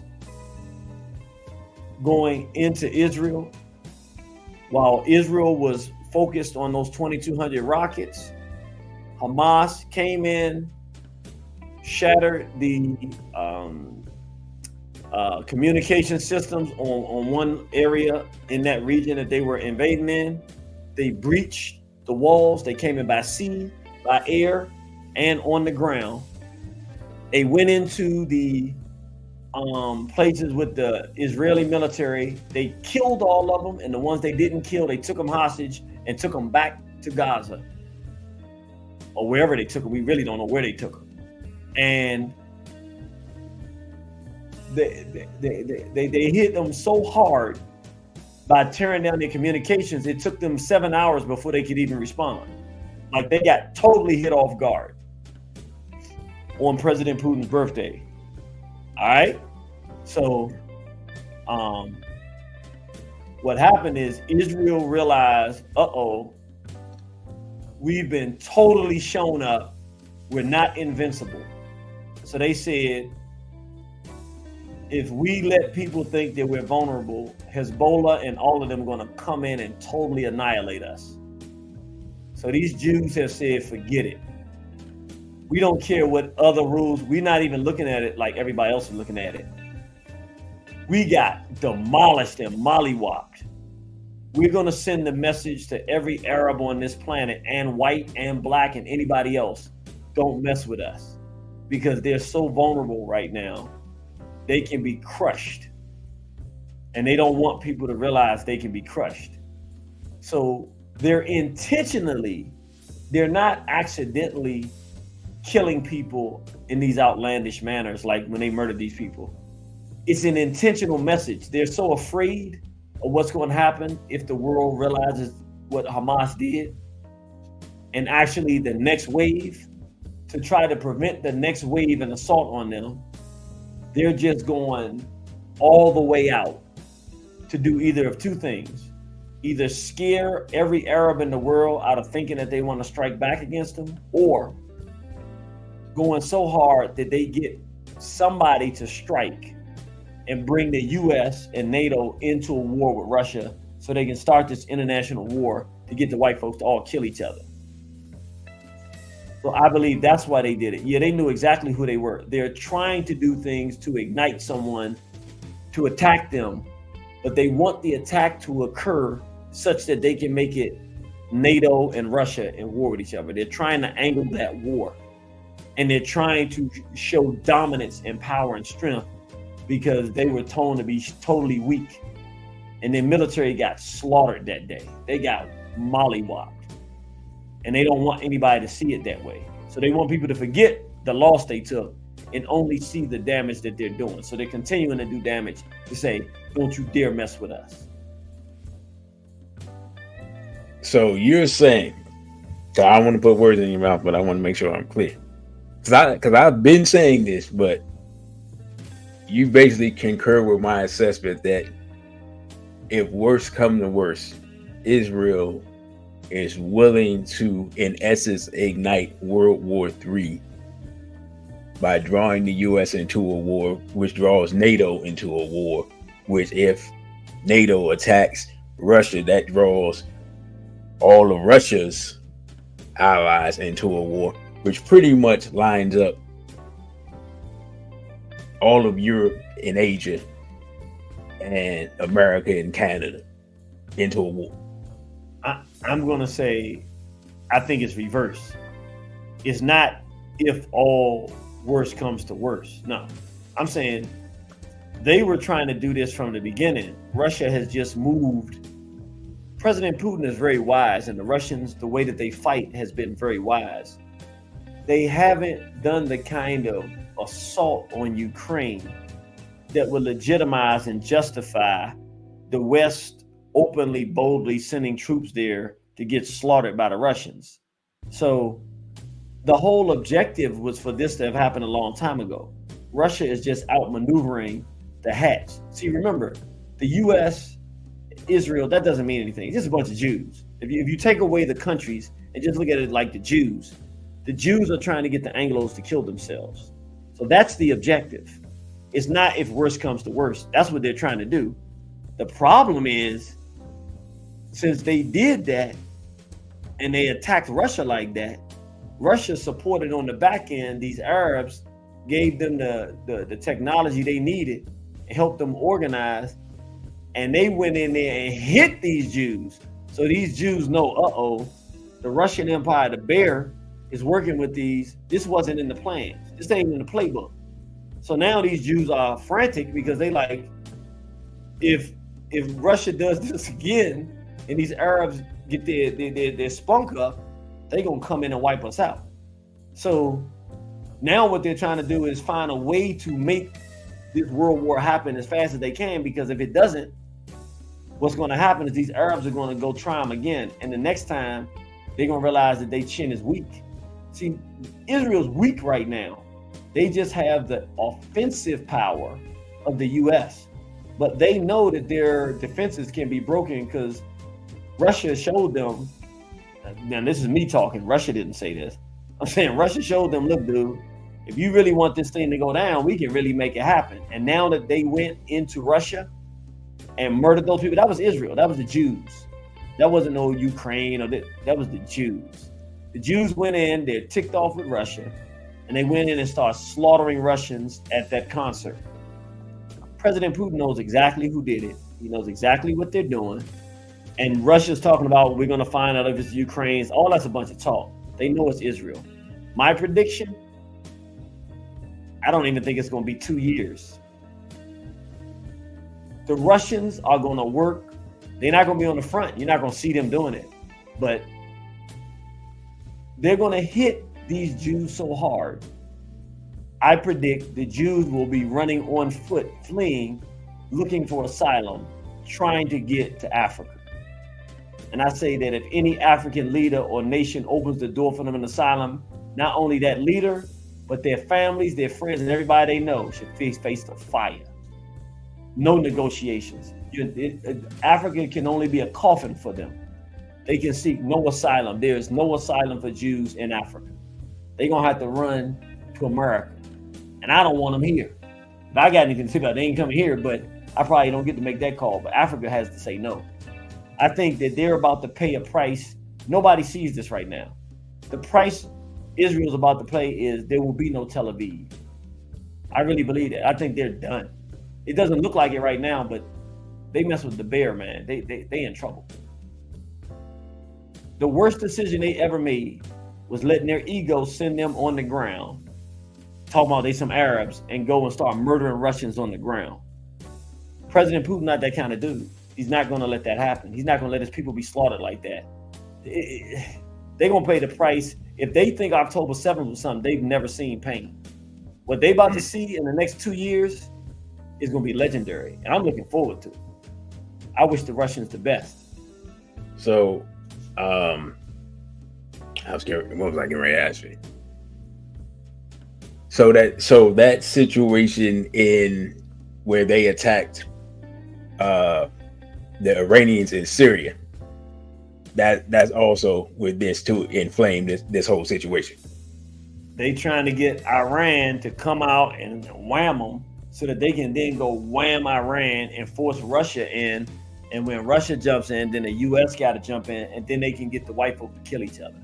See, right now, they desperately need the white folks to kill each other because the white folks are starting to talk that Jews are the problem talk. They starting to ramp up. We sick of you. You taking away our First Amendment. You taking away our freedom of speech. You taking away all our freedoms. And now people are looking at their history. And now white folks ain't talking about black. If you notice and pay attention, white folks' default is to hate black people. Like they wake up in the morning hating black people. That's their default. They've been trained by the Jews. That's what they do. They hate black people. But it's starting to wear off because they can't blame us for the open borders. They can't blame us for the economic crisis. They can't blame us for the LGBT. Like they just can't blame us. They can't even, if they want to try, they can't. So what's happening is the only person left is the Jew. And between Ye, Kyrie Irving, Kansas Owens, all the black people is taking a position against the Jews now. And the white folks are seeing that the Jews are taking away all their freedoms. And we're fighting the Jews, so it makes it hard for them to want to fight with us. So even now, the white folks don't have a lot of negatives to say about me, most of them, because they can't deny the stuff that I'm saying. So what's happening is the white folks is about to turn up on these Jews too. So the Jews need these white folks in Russia and America to fight and kill each other. because if they don't, they're gonna kill somebody. And right now, we're not on the plate. So with that, because I did a show talking about what would happen if Mr. Trump did not win, and the people basically were like, yeah, it'll be civil war. Considering that there's a Civil War movie coming out, is it this week, brother? You got ripped off, let me know. I think this week. What is your assessment of the possibility of a civil war taking place in America, and what would that look like? Well, a Civil War 2.0, and what would that look like? Okay, this is the thing. It all depends on black people. Now what you're doing is you're asking deep, deep questions. All right, why did I write this book? Go ahead and order it online right now at waronthehorizon.com. Just put that in, or you can go to JewsAreTheProblem.com. Either way, but go to waronthehorizon.com and you can go there and buy the book. Now, why did I write this book? There is a civil war. There is a war coming. But depending on our articulation of the narrative to get people to see what the real problem is, that determines what the war will be. As it stands in this moment, people are too confused to know who to fight. It would just be anarchy, which is not a war, it's just anarchy. It's just destruction, and it leads to nothing. An actual targeted civil war means there are two sides. The best case scenario is that we articulate it properly, and the two sides are the Jews and their proxies versus the rest of us. What does that mean? That means it's going to be everybody in this country, black, white, Asian, and Hispanic, saying we sick of these Jews. And these Jews saying, we're going to take all of you down. And that'll be the civil war. If that happens, that's the only case scenario that benefits anybody in this country. Any other scenario, everybody loses. So to answer your question, is it coming? Something's coming. And it depends on how well we lay the narrative out. If we lay the narrative out like I just did and make it clear that that's what we're doing, and we say, look, white folk, we don't like y'all because y'all done given us 400 years of hell. Right now, we're going to deal with these Jews. Then we're going to take that money, and then we're going to take our reparations. And then y'all gonna have some too. And we sit down and we agree, Jews got a problem. If we don't, black people killing white people, Asians killing black people, China coming in, it's going to be all kind of anarchy and the Jews win. Those are the two options. Brother, Real Black Gentleman had a question. Okay. He says, can you expand on the Greater Israel Project a bit more? Sure. Okay. Thank you, brother. That's so beautiful. All right.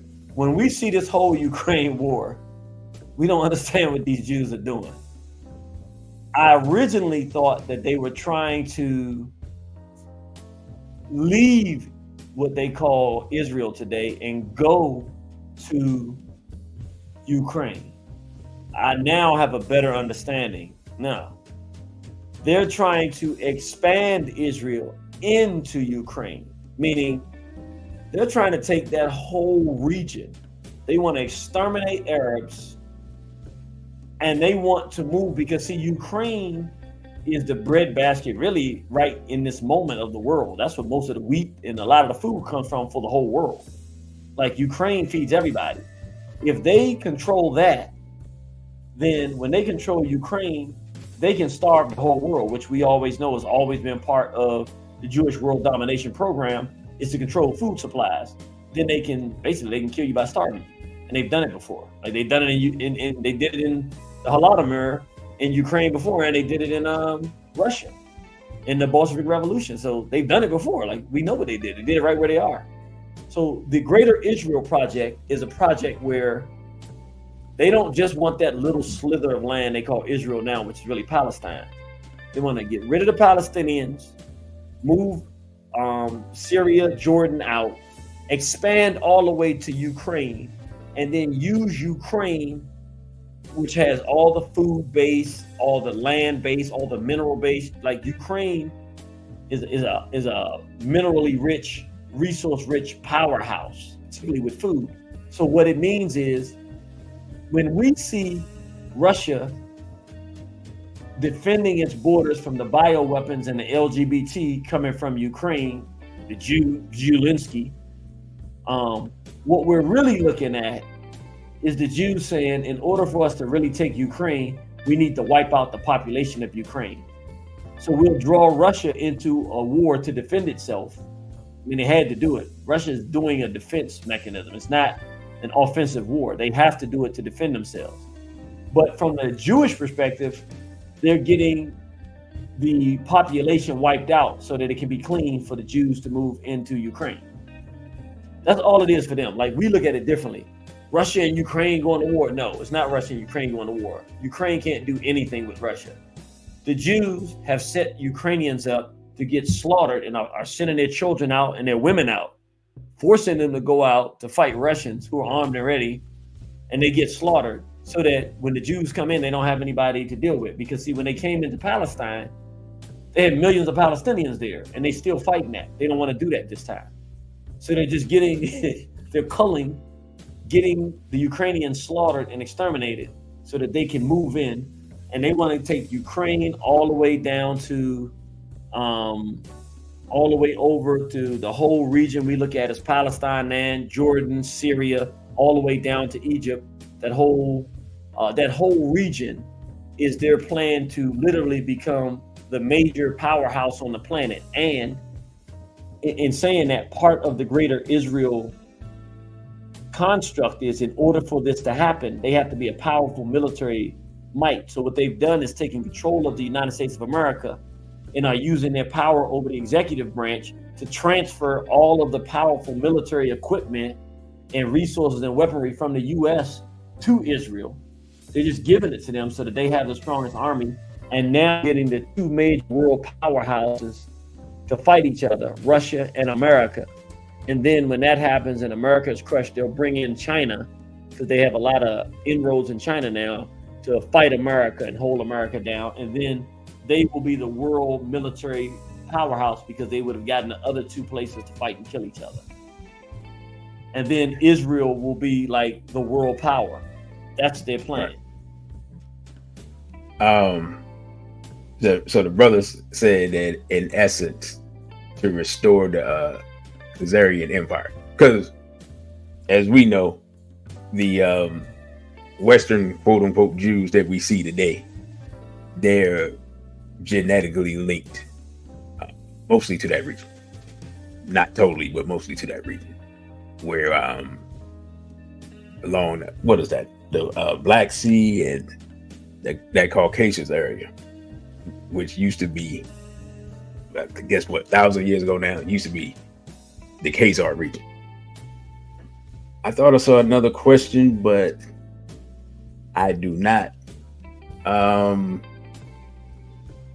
So one more thing, and we've been talking about this for a long time. Everybody's been talking about this, and I think I'm gonna probably do a show on it. But let's talk about Sean Combs. What are your thoughts on P. Diddy and this situation with everything going on with him? I'll wrap it up short and sweet. What people call hip hop, in my new book, I call it Jew noise, and that's what I call it now. I don't even call this stuff black music anymore. It's Jew noise coming out of Jew culture with blackface. All it is now is a bunch of Jewish themes. Black people kill each other. Black people do drugs. Black people disrespect your women. Black people be a bunch of punks and freaks and queers and LGBTers. Black people spend money frivolously, like a bunch of Jewish ideas over beats and wax with black rhythms to it. with no spirit. That's all what they call music is. I call it Jew noise. All of them are a bunch of punks. Are there one or two that might not be? Yeah, probably. But as far as I'm concerned, the whole music industry and entertainment industry, all of them are a bunch of punks, a bunch of queers. Now, am I saying every single one of them? Nah, but I can't tell you. It's easier for me to tell you which ones are than which ones are not. I don't know which one's not. None of them are speaking out against it. I think Terrence Howard spoke out against it a little bit, but I still don't even know what that. Matter of fact, let me make it clear. I don't know which one of them are not gay. I don't like none of them.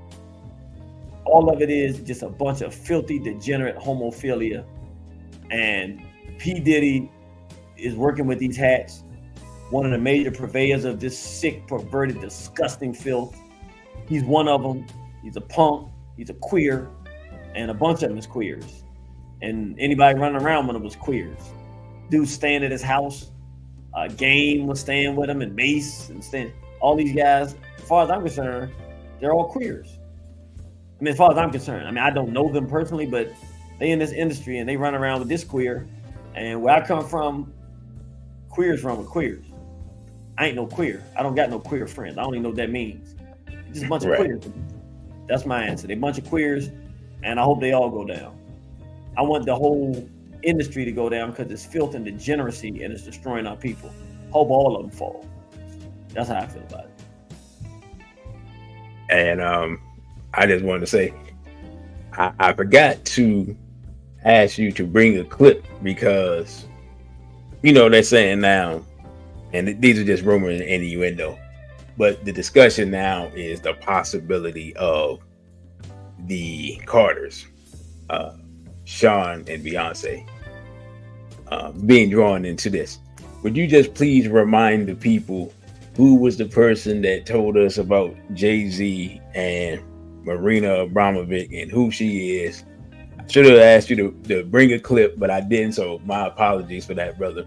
But would you take us back to, I believe it's, 2017 or 2016? 2017. You take us back to that time and remind people who was the one that put that on the tape. Yes, sir. I did a new video. I didn't send it out yet. The new video, I'm doing a promotion of some of the things we talked about before.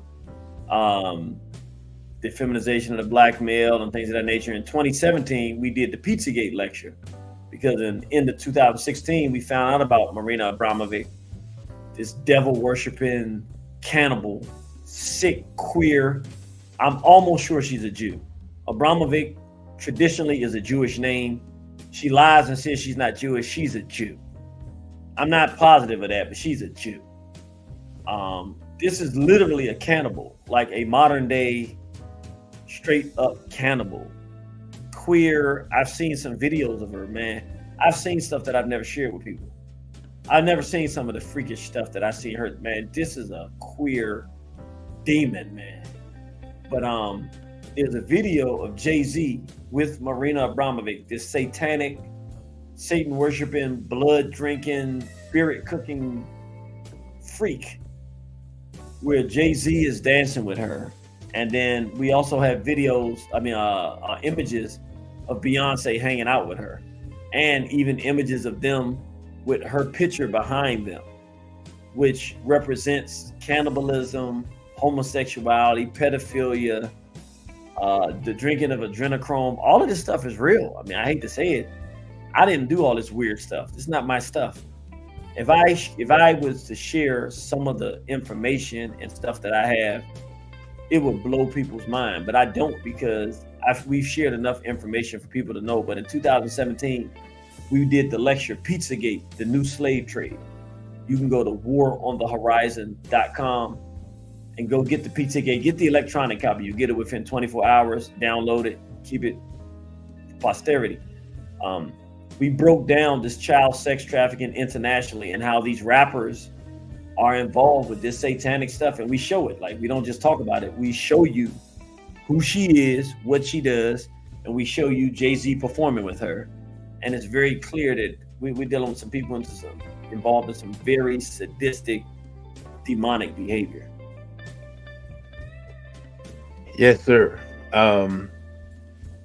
to add to that, there's a recent bit of history that gets lost, has been thrown into the dustbin of history.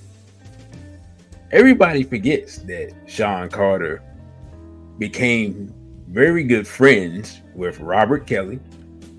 They did an album together. They did a tour together. And from my understanding, and I have to do the research, like, more than likely I'm going to do a show on homophilia in hip hop. That's probably, I'm gonna probably end up doing that this week. But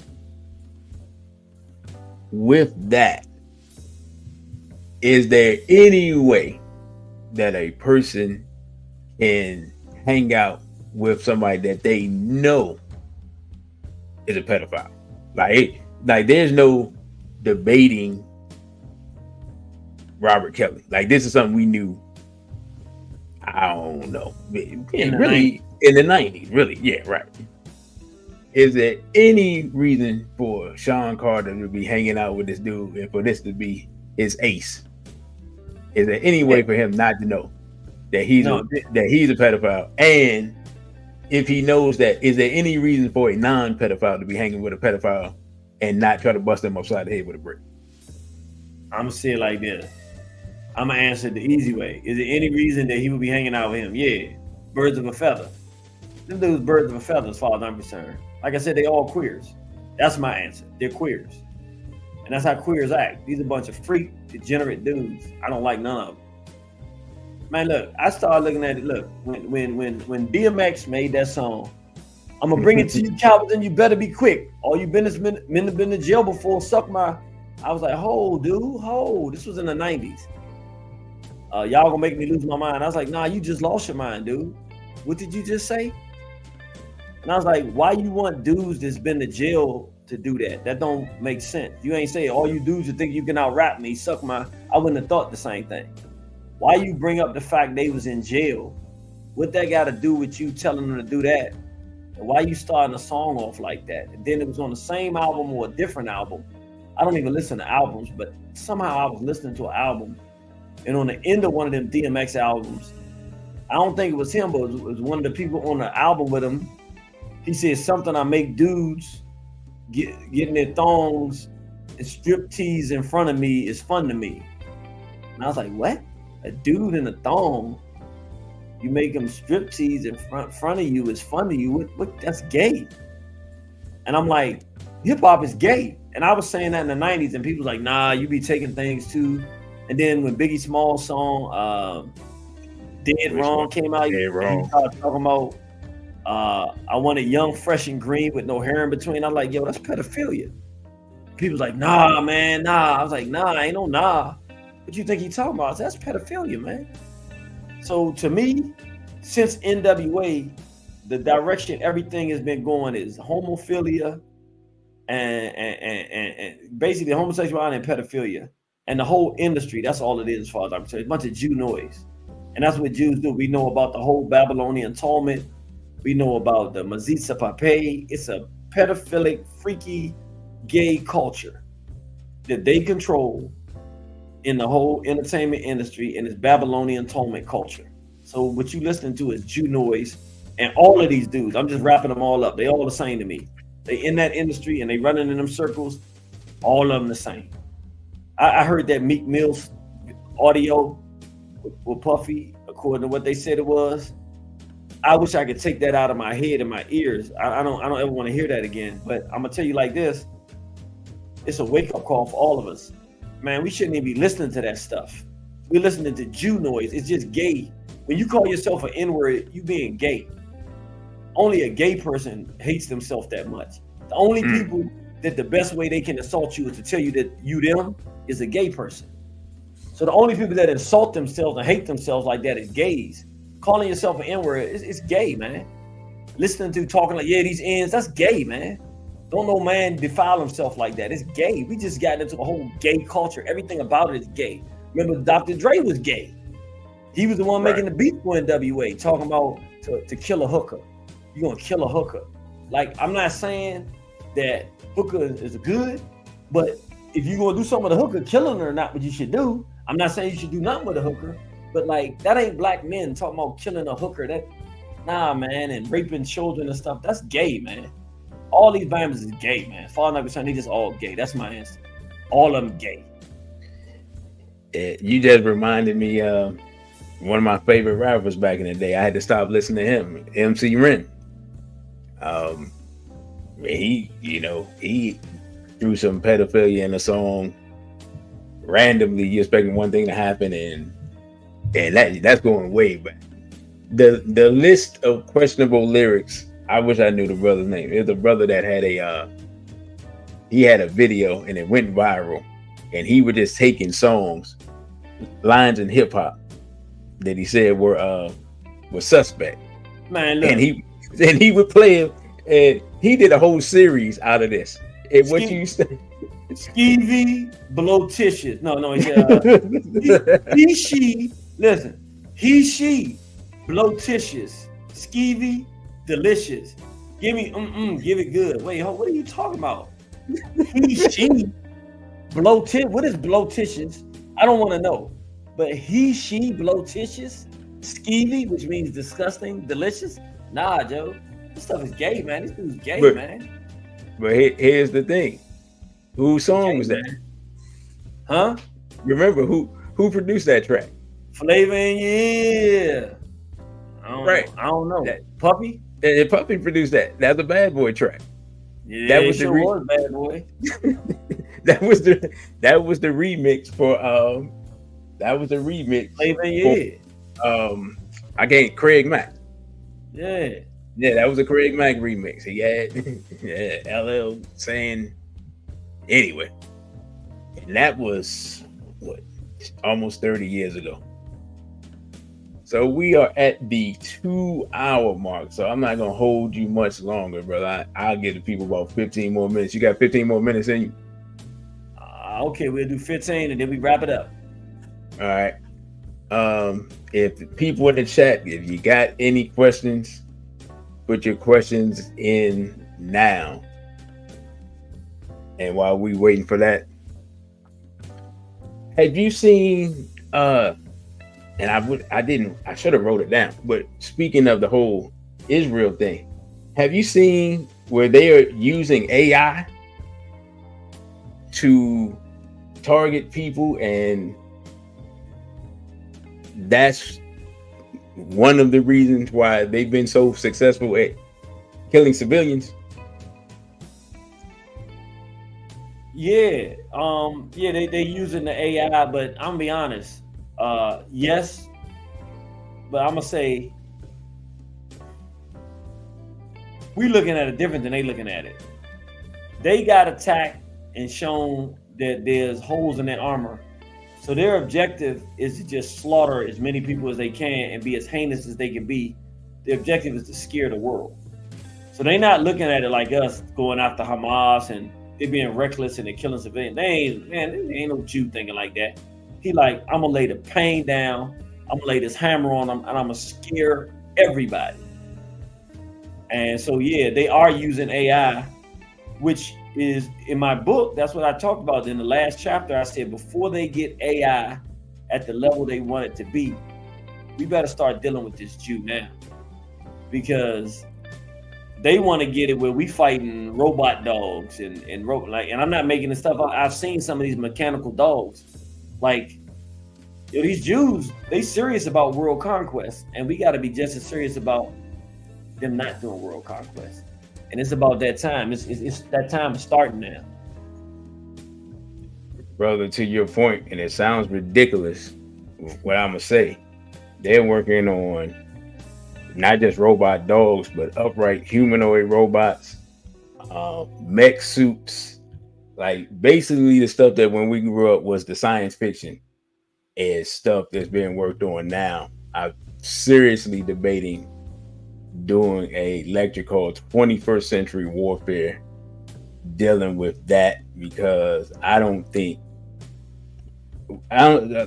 people can't even comprehend a lot of this stuff. Because I sit around and research this stuff and see some of this stuff, and I'm just like, yeah, this is crazy. Bro, you got ripped off. You said Brother Kevin had a question that I missed. Brother, put your question back into the regular chat, and I'll read it, because I cannot find it at the moment.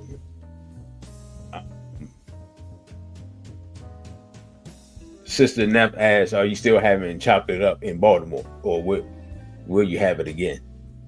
We'll be up in Baltimore. I think we said we're gonna start in May. I gotta talk to Brother Muhammad. I think we said we'll start in May. I think so. Oh, that reminds me. Let people know the address and everything. You're doing something tomorrow, the time and address and everything for that. Ooh, I'm glad you said that, brother. Yeah, we're gonna do 6 o'clock tomorrow. I'm doing my Jews Are the Problem lecture. It's not gonna be, like you normally saw all the lectures, but it's gonna be good. I'm gonna just give people a better understanding of what's really going on with this Jewish situation. Tomorrow, it'll be tomorrow night at 6 p.m. It's free. It'll be at 1450 Mercantile Lane, number 157. Again, that's 1450 Mercantile Lane, Suite 157, Largo, Maryland, 20774. Again, that's Largo, Maryland, 20774. Tomorrow, Jews Are the Problem. Again, we'll be at 1450 Mercantile Lane, Suite 157, Largo, Maryland, 20774. Come on out. It's free. You're going to really, really, really, really enjoy that. April 8th, Monday, April 8th, 2024, 6 p.m. It's free of charge. You're going to really enjoy this. You get a chance to, get back out there and see it. And we'll tell you a little bit of the things that we're doing. And we'll talk a little bit about some of the stuff we talked about tonight to really get an understanding of what's going on with this whole Jewish situation. Okay, I got another question. I forgot this question. Still waiting for Brother Kevin's question, but Neil Davis says, "Do you think that Putin is trying to cajole sympathy from Africans worldwide by showing Black religious iconography?" Okay, people are saying that he's doing that. I don't know how accurate that stuff is and real it is. I'm not sure. What I will say that's probably answered the question, I think it's probably a more relevant perspective is he trying to partner with African people? Absolutely. And I'm gonna tell you why. First of all, you can go back to the Samora Machel in Mozambique, the great leader of Mozambique at Frelimo. You can see President Putin walking with Samora Machel. His support of African freedom struggles is not new. I didn't know this. I was always been white and black to me. This is just a piece of history that I'm learning in the last 5 years or so. Russia historically, quite frankly, I'm not talking about the Jews. I'm talking about just the Russians as an ethnic group of people in a nation. Pretty much any freedom struggle around the world where you're trying to fight oppression, the people that give you guns and training to fight oppression are Russians. Then you got to pay for the stuff, but they've not tended to be exploitative because they've been dealing with so many thousands of years of fighting these Jews and them trying to oppress and kill them that they've gotten to the point where they want to see other people free so that they can't be used against the Russian people. So what President Putin is doing is actually brilliant. He sees that Africa has had the yoke of colonialism and oppression on it for a long time. He's helping the legitimate leaders in Africa, or at least ones that he can work with, to help try to free African nations of the European yoke, because those same countries like France are the countries that are going controlled by Jews that are going to come and kill Russians. So if he can help Africa push France off of itself, without the wealth of Africa, France goes bankrupt. So he wants them to go bankrupt, kind of like when the Haitian Revolution happened and they were about to go bankrupt because of the Haitian Revolution. They sold the Louisiana Purchase, the greatest land deal in the history of the world, is how it's been described. That was because they were going bankrupt. So he's using a similar tactic. And again, we're black people, so we're in the middle of it again. So it benefits us. Where President Putin and the Russian people see having African people being slaves to the West doesn't benefit us. If they're free, we don't have any collision course with them. We don't have any animosity historically with them. And if they get free, like black people are with the Democratic Party, we just real loyal people. He sees the benefit of loyalty from African people. He'll have a group of people who don't like the West anyway, who wants to get themselves from the yoke. And so he is partnered with African people. If you want to know what he's doing is really, really relevant. And I've seen some of those things about the black iconography in Russia, which is real. I just don't know if these pictures of him doing this stuff and what they say he's doing is real. Because unfortunately, our people hate ourselves so much that anything we see that's black, we get so excited that we start making up stories. So I don't know if he's actually saying the things that people are saying that he's saying, or if that's just us happy that somebody's saying something about our blackness. But I will say this is real, but I know for sure. There's discussions about African nations not having to get visas when they go to Russia. So the moves that Russia is making are international global survival moves, saying we see what the Jews are trying to do with their one world government. We're going to start countering those moves. Why is that relevant? If you're in an African nation now, you try to get a visa to go to any other country, unless you got money or influence, you can't even get a visa. So Russia's like, you know what? We'll let African countries, or at least they're talking about it, let you come in. You don't have to get a visa. You just come on in, do your work or whatever you're doing. Don't come here with no foolishness. We still Russians, but you don't have to go through all of that. So we want a good relationship with the African countries. So I think President Putin, everything that I've seen him do, it's been brilliant. Now, I don't know for certain. I'm only looking at my observation. I have tremendous respect. This is the one white man. There's no other white man in the history of the world that I would defend if he's not around. I'm not defending no white folks. This one, even if you're black and I like you, I'm gonna go ahead and defend President Putin and go out on a limb because I like what I see him doing. I think he's a man of integrity and he's a heck of a fighter and he's mean. You don't mess with his people. That's how we should be. You mess with one of ours, you get your October 7th. I like this guy and I like what he's doing and I want him to be successful and effective because I think it only benefits African people. And to the degree that it does benefit African people, I want the absolute best for the Russian people. And I don't want to see NATO go and do any harm to them. I want Russia to win. All right, so we got the brother's question. He says, with all the West African countries, which one is the strongest against the rainbow imposition and which one is the weakest out of the West African countries? Honestly, right now, I can say the strongest voice that I've heard against it would be just a voice, Sam George in Ghana. But Ghana's not strong against it. They're falling. Last time I went was 2019, and I was talking to brothers, and they're falling. I mean, they're falling hard. The women are now into lesbianism hard. The one that I think is the strongest, the weakest, and the most accepting of homophilia in the Western speaking part of Cameroon, I have heard it. I've had it solidified from responsible, believable, authentic voices. You can't even get a job in the government without literally going through a homosexual ritual. So like the things you see P. Diddy or whatever this punk's name is that he's doing with these guys to sign a contract, or they always talk about the Jews, the transsexual Jews that you got to go into the room with and perform something on them sexually with them in order to get a big contract. That same thing that you got to do with them. This is black on black though. In the French speaking part of Cameroon, from multiple sources. This is not even hyperbole. In order to get a government job, you have to lit around and do some homosexual, like you got to bend over. You got to put something in your mouth. Like this is like literally part of the process to get a government job in the French speaking part of Cameroon. And I've heard the level of homosexuality in that region, not the English speaking part, but the French speaking part, is at least 50%. Like the women have reached out to me from across the world who are Cameroonian and saying, can you do anything to help? That's why I'm putting this out there like that. That's how bad it is in Western speaking part of Cameroon.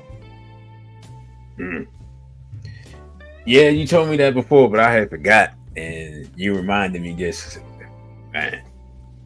So I just realized you didn't say that any country was the strongest. So that's what you're saying. No country is the strongest as far as Western country against it. I don't know which one is. Maybe Mali, but I'll be honest with you. Anybody that had the French there, I'm telling you now what I know. The worst of the faggotry is the French. All of them European nations get into that. They all are like that. But that's one of the reasons why the Haitians were so fierce. They was like, we're not dealing with these punks. Like, if you listen to the independence speech by Jean-Jacques Dessalines, we never do. You need to do a program and just read that speech, brother. Like, we listen to Dr. Martin Luther King having a damn dream about holding hands with some white folks. It's ridiculous. That's like a gay speech compared to, that's like gayness. Like, if you want to see the difference between black manhood and gayness, you listen to that Martin Luther King speech and you read the speech of Jean-Jacques Dessalines, the independence speech. But one part that he says, because the Haitians, of course, they're not going to articulate it like that, but he said, these people will never be our brothers. You know, in Boukman Duddy in his prayer, he said, their God wills evil works. Our God wills us to good works. We're not going to say they're a bunch of fags. We ain't say it like that.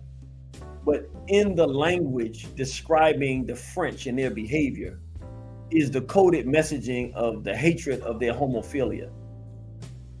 Even in the Haitian Revolution, of the great revolutionaries. And that's part of the fierceness of the Haitians.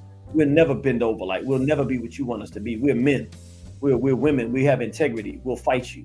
We'll win. We'll conquer your filth and decadence and wickedness. And so I say that to say, in those French-speaking countries, Cameroon is the French-speaking part that's like this. The kind of homophilia going on there, that's just what the French do. That's what I'm basically saying. That's what the French do. So I don't know in West Africa what country is the strongest against the homophilia. I don't know. All right. Brother, let me do this real quick. Let me let people know. They can follow me on Instagram at dc.radical1, Twitter at dc_radical_one, on OTW2, which is black owned, which is probably where this program will end up, at DcRadical1. The Cashapp, you can donate $DCRadical1, and you can email me at dc.radical_1 at protonmail.com. And I will remind the people again that anyone that donates more than $20 in a month, we are giving you, as a thanks, the 2019 Dr. Khalid Abdul Muhammad lecture, which is a full 2-hour lecture. So you're getting over, being completely honest. And Brother Genie was there. Brother Genie, you remember that lecture, right? Oh yeah. Can you please give your thoughts on that lecture? Honestly, all the lectures you've done, that lecture was outstanding, but all the lectures you've done over the last 3 years, maybe 4, I was thinking today, that one was outstanding. I was thinking the one where you did the black guy who was, I forget the name of the guy. I want that lecture too. The one who was an advisor to all the presidents. You just did some, the one, order 47, 46. Memorandum 46. Memorandum 46. I hate to tell you this, brother, but you have the video for that. So okay. Well, I need to get that from you. Okay, well, all of this stuff that you did is phenomenal from my vantage point. I think it's great. And the Dr. Khalid one, of course, I love Dr. Khalid, but the information and the perspective is outstanding. No question. Let's see, brother. Our brother Dessalines, he has a question. So what we're gonna do? We're just gonna close out at 10:30 since we headed that way. So we got 10 minutes. So, wait, wrong one. My bad. We got brother Dessalines says, "How do we fight this individually?" Fight what? And brother Dessalines, you can elaborate. Is he talking about the faggotry or? I'm not sure if he's talking about the homophilia. But we'll wait for him to elaborate. But let me ask you a question, brother, while we're waiting on that. Okay. Because there's a question I've been asked. And I've been asked by somebody we both know. Percentage-wise, what is the percentage chance of our people coming together in any relevant way to guarantee our survival here in America? I would say the way I view that, I don't actually see our people's destiny based in national locale. And I might be wrong on that, but I'm gonna tell you why I say that. Everything I see happening to us here is happening on the African continent, but it's just, we were the test dummies. So outside of South Africa, I think they're ahead of the curve on destroying us over other African people in some ways. I don't see Africa surviving without us turning our situation around, but I don't see us surviving without Africa turning its situation around. I see it as the few who have the thrill and the desire to fight for a better African race. It's only a few of us here. It's a few of us in Africa. It's a few of us. We have to become the shepherds.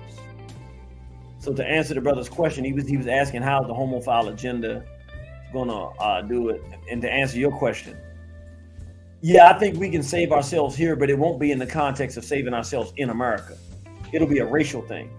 Will we do what Garvey said and meet in the whirlwind with 1 million African ancestors who were slaves? And with that spirit of resistance, will Dessalines come to us? Will Nat Turner come to us?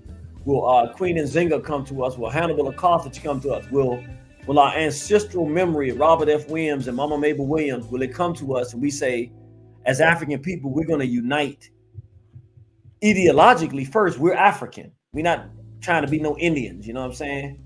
We ain't trying to be Powhatan. I'm an African. We recognize that there's a oneness in our racial identity, and then we can appreciate our ethnic group. Yeah, we black. I'm from DC. Yeah, I'm from America. I'm a black American or whatever. Okay, that's fine. It's okay. Yeah, I'm Wolof. That's no problem. Yeah, I'm Kikuyu. That's no problem. I'm Shona. That's no problem. Yeah, all that's good. But at the end of the day, I'm Xhosa. You know what I'm saying? That's cool. But what really matters for power, not any one of those groups will survive on its own. That's like a finger. It's gonna get broken. You turn it like this, you can hit hard. For power as a race of people, we have to unify all of these fingers into a fist, which means that's the race. These fingers, this is my ethnic group. And this finger is powerful. It's the index finger. It exists in its own, and it has its own job. It's beautiful. There's nothing wrong with that. But it doesn't have the same power that it has with this fist. What I can do with this, I can't really do with this. But this, I don't forget. So I'm saying nobody leaves their ethnic identity behind, their national identity behind. You're Haitian, that's nice. You Jamaican, that's beautiful. You know, you wherever you from, that's fine. You Ugandan, you know what I'm saying? You're Ankole, you know, you're Bugandan, you know, you're Choli, that's cool. You Nubian, that's cool. But it ain't this. I'm an African. That's where the power is. That is empire. That's power. Now you can fight the other people on the planet. I just want to say this. I want people to understand. Think about this for a minute. We don't have one African military that can compete with France. Not one of them is anywhere in the ballpark. But let me ask you the question. If we looked at Africa, even just the African nations, not the Arab ones in the north, just the African nations, if each of them was a state or a region in one empire, how powerful would our military be then? It's not the Nigerian military. Nigerian is just the army. Nigerian is just the Nigerian unit. They just the unit. You got the Ivory Coast unit. You got the Congo unit. You got the Ugandan unit. You got the Kenyan unit.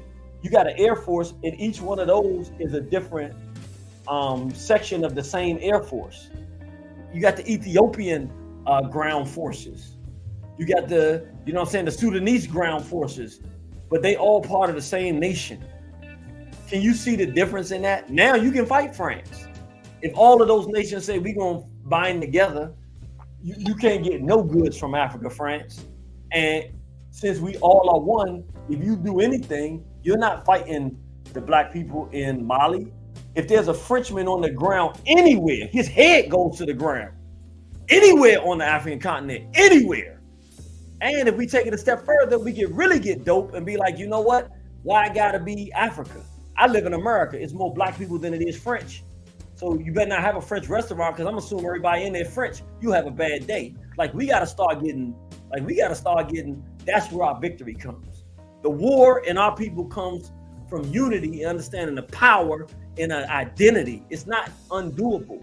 It's just, we haven't had that electric magnetic inspiration spark to hit us right, and then to do with it what we need to do. But it's happening in One Africa right now. It's happening in South Africa with Brother Marmon. These little things, these sparks are there. We just gotta, I told you, I'm going back in my next 50 years. I know you said I did a good job and blah, blah, blah, but I ain't gonna accept that. I lost the first 50 years of my first 50 rounds. I lost those 50 rounds. I'm gonna win these next 50 rounds. We're gonna win this thing in Africa. We're gonna push this thing back, and we're gonna push it back and save it here. But I can't see a victory for black people in America outside of a victory of black people worldwide. That's my honest answer. I don't see it. I see it as a universal Garveyite whirlwind of a victory for African people. It's universal. If we separate it, we lose like the fingers, and they get broken and cracked, and we out. Well, brother, I can't think of a better note to close out the show on. I think you covered everything. I think that last part was exactly what the people needed to hear. I'm gonna just say this: we appreciate your work. Being completely honest, if it wasn't for you, I wouldn't be doing the work that I'm doing. We are our collective think tank, and including your brother, the PKB, we are the foremost, I'm just being honest, experts in what I call EID, enemy identification. Nobody else amongst black people identifies our enemies, breaks them down, studies their tendencies, and educates our people. No one else does it. If someone else does it, we'll be out of a job. But so it doesn't appear that anyone is going to sign up for that job, that means we still got work to do.